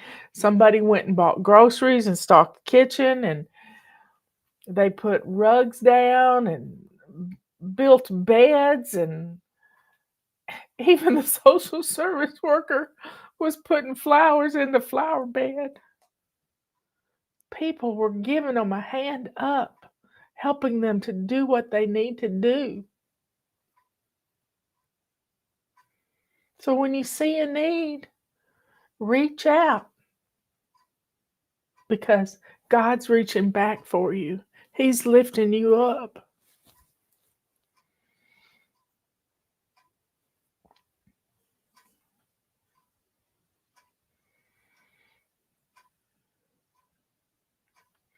Y'all commit to doing your routines this month. If you haven't been getting ready for Christmas, and I know many of you have just said, "It's not time yet. I'm just not in the Christmas spirit." Well, get into the spirit. Don't wait. Don't wait. Because it's going to catch up to you. And it's going to be Christmas Eve. And Christmas Eve is on a Sunday this year. So you won't have the time to do the shopping or whatever. You need to have everything ready to go. And that's what our holiday cruise was all about.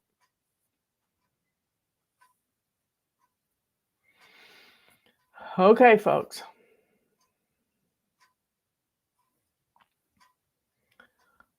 When you see a need, do it.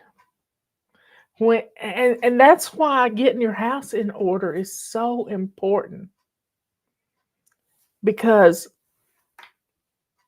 when you're rushed, you can't see past your nose. You don't see what's happening with other people. Last night we were at this restaurant, German restaurant, and there were two little kids sitting at a booth that only had a booth side. It was the back side of a booth. And they're sitting there on their little electronic devices playing their little games.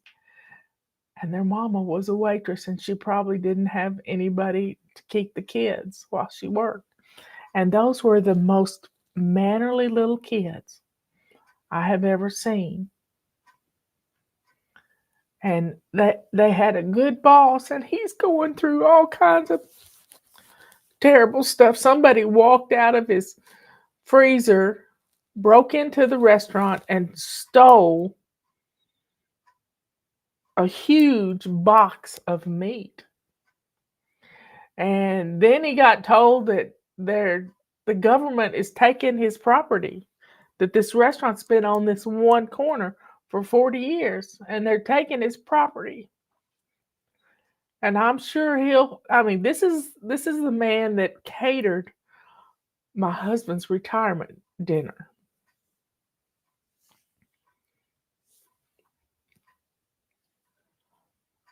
He's got a food truck, but he still needs a restaurant to cook things in. And he will find a way. Helga will find a way. Probably because he lets that waitress let her kids sit right there at that table with a little drink. And they're not complaining.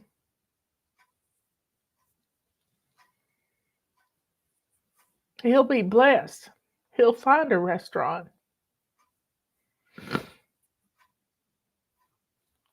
I'm sure he can take out his stoves and everything and get paid rather well.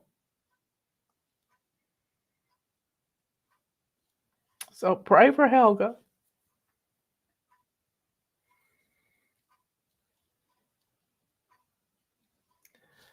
God gets all the glory.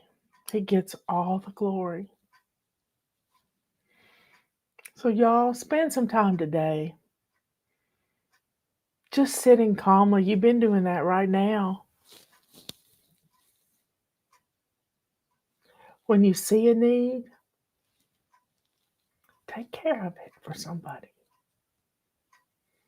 Take care of it. Holy Spirit will put it on your heart. Don't fight the Holy Spirit.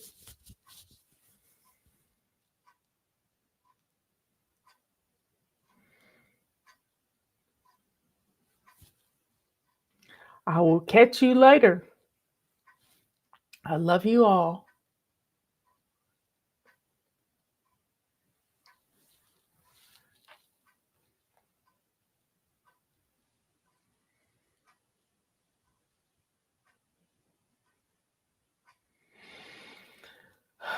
To God be the glory. I love you all. Be good, kind, and sweet. Be good to yourself. And when you help somebody else, you're being good to yourself. Yes, Jennifer, we will pray. Dear Father in heaven. Whoops. Dear Father in heaven, thank you so much for the love that you show us every single day. Help us to send that love to other people so that we can be a blessing, that we can be blessed to be a blessing. Such a beautiful way to live. to pay it forward, to help others in need.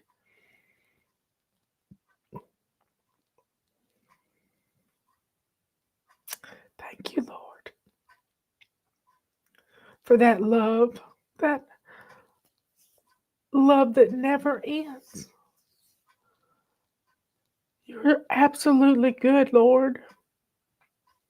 Keep us safe from evil. Lift us up when we're down. Tuck us in at night, Lord.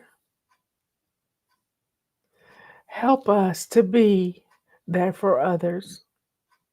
And thank you for giving me a purpose in my life, that I could get my home in order so that I could help others. Thank you, Lord. Thank you for letting us be a blessing. In Jesus' name we pray. Amen and amen. I really love the way the Holy Spirit works through YouTube. It just opens up our hearts to see good things.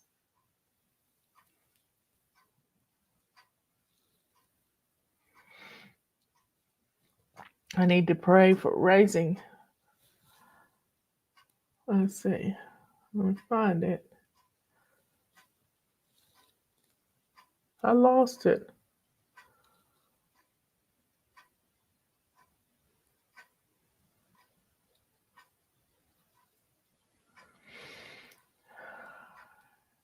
Y'all, keep your voices quiet.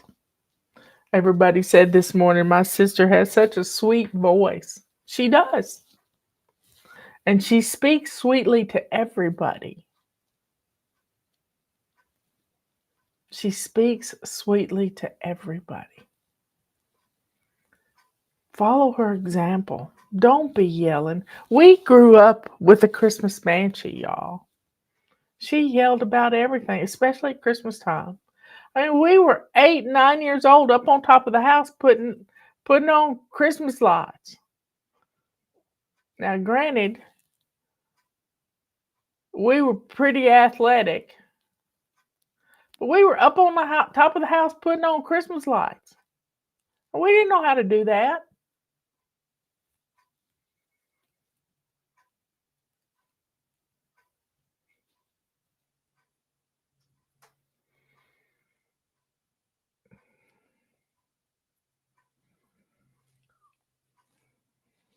So when you get your house in order, you're going to be able to see needs like you've never been able to see them before.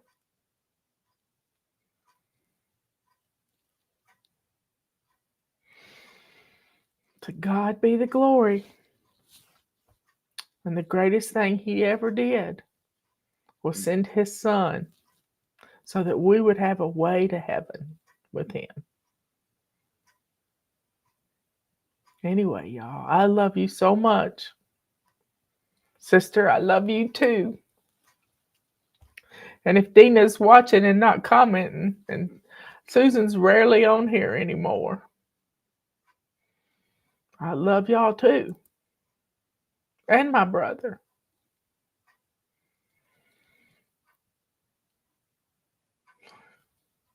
That's the book of Joshua. We're going to be getting Joshua real quick. Real quick.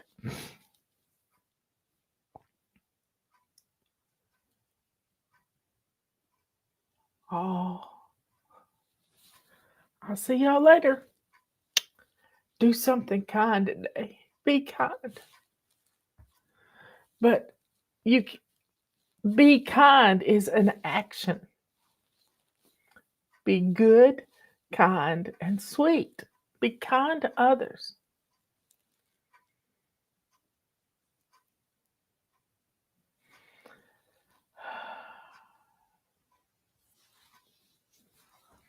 Anyway, help somebody out somehow, some way.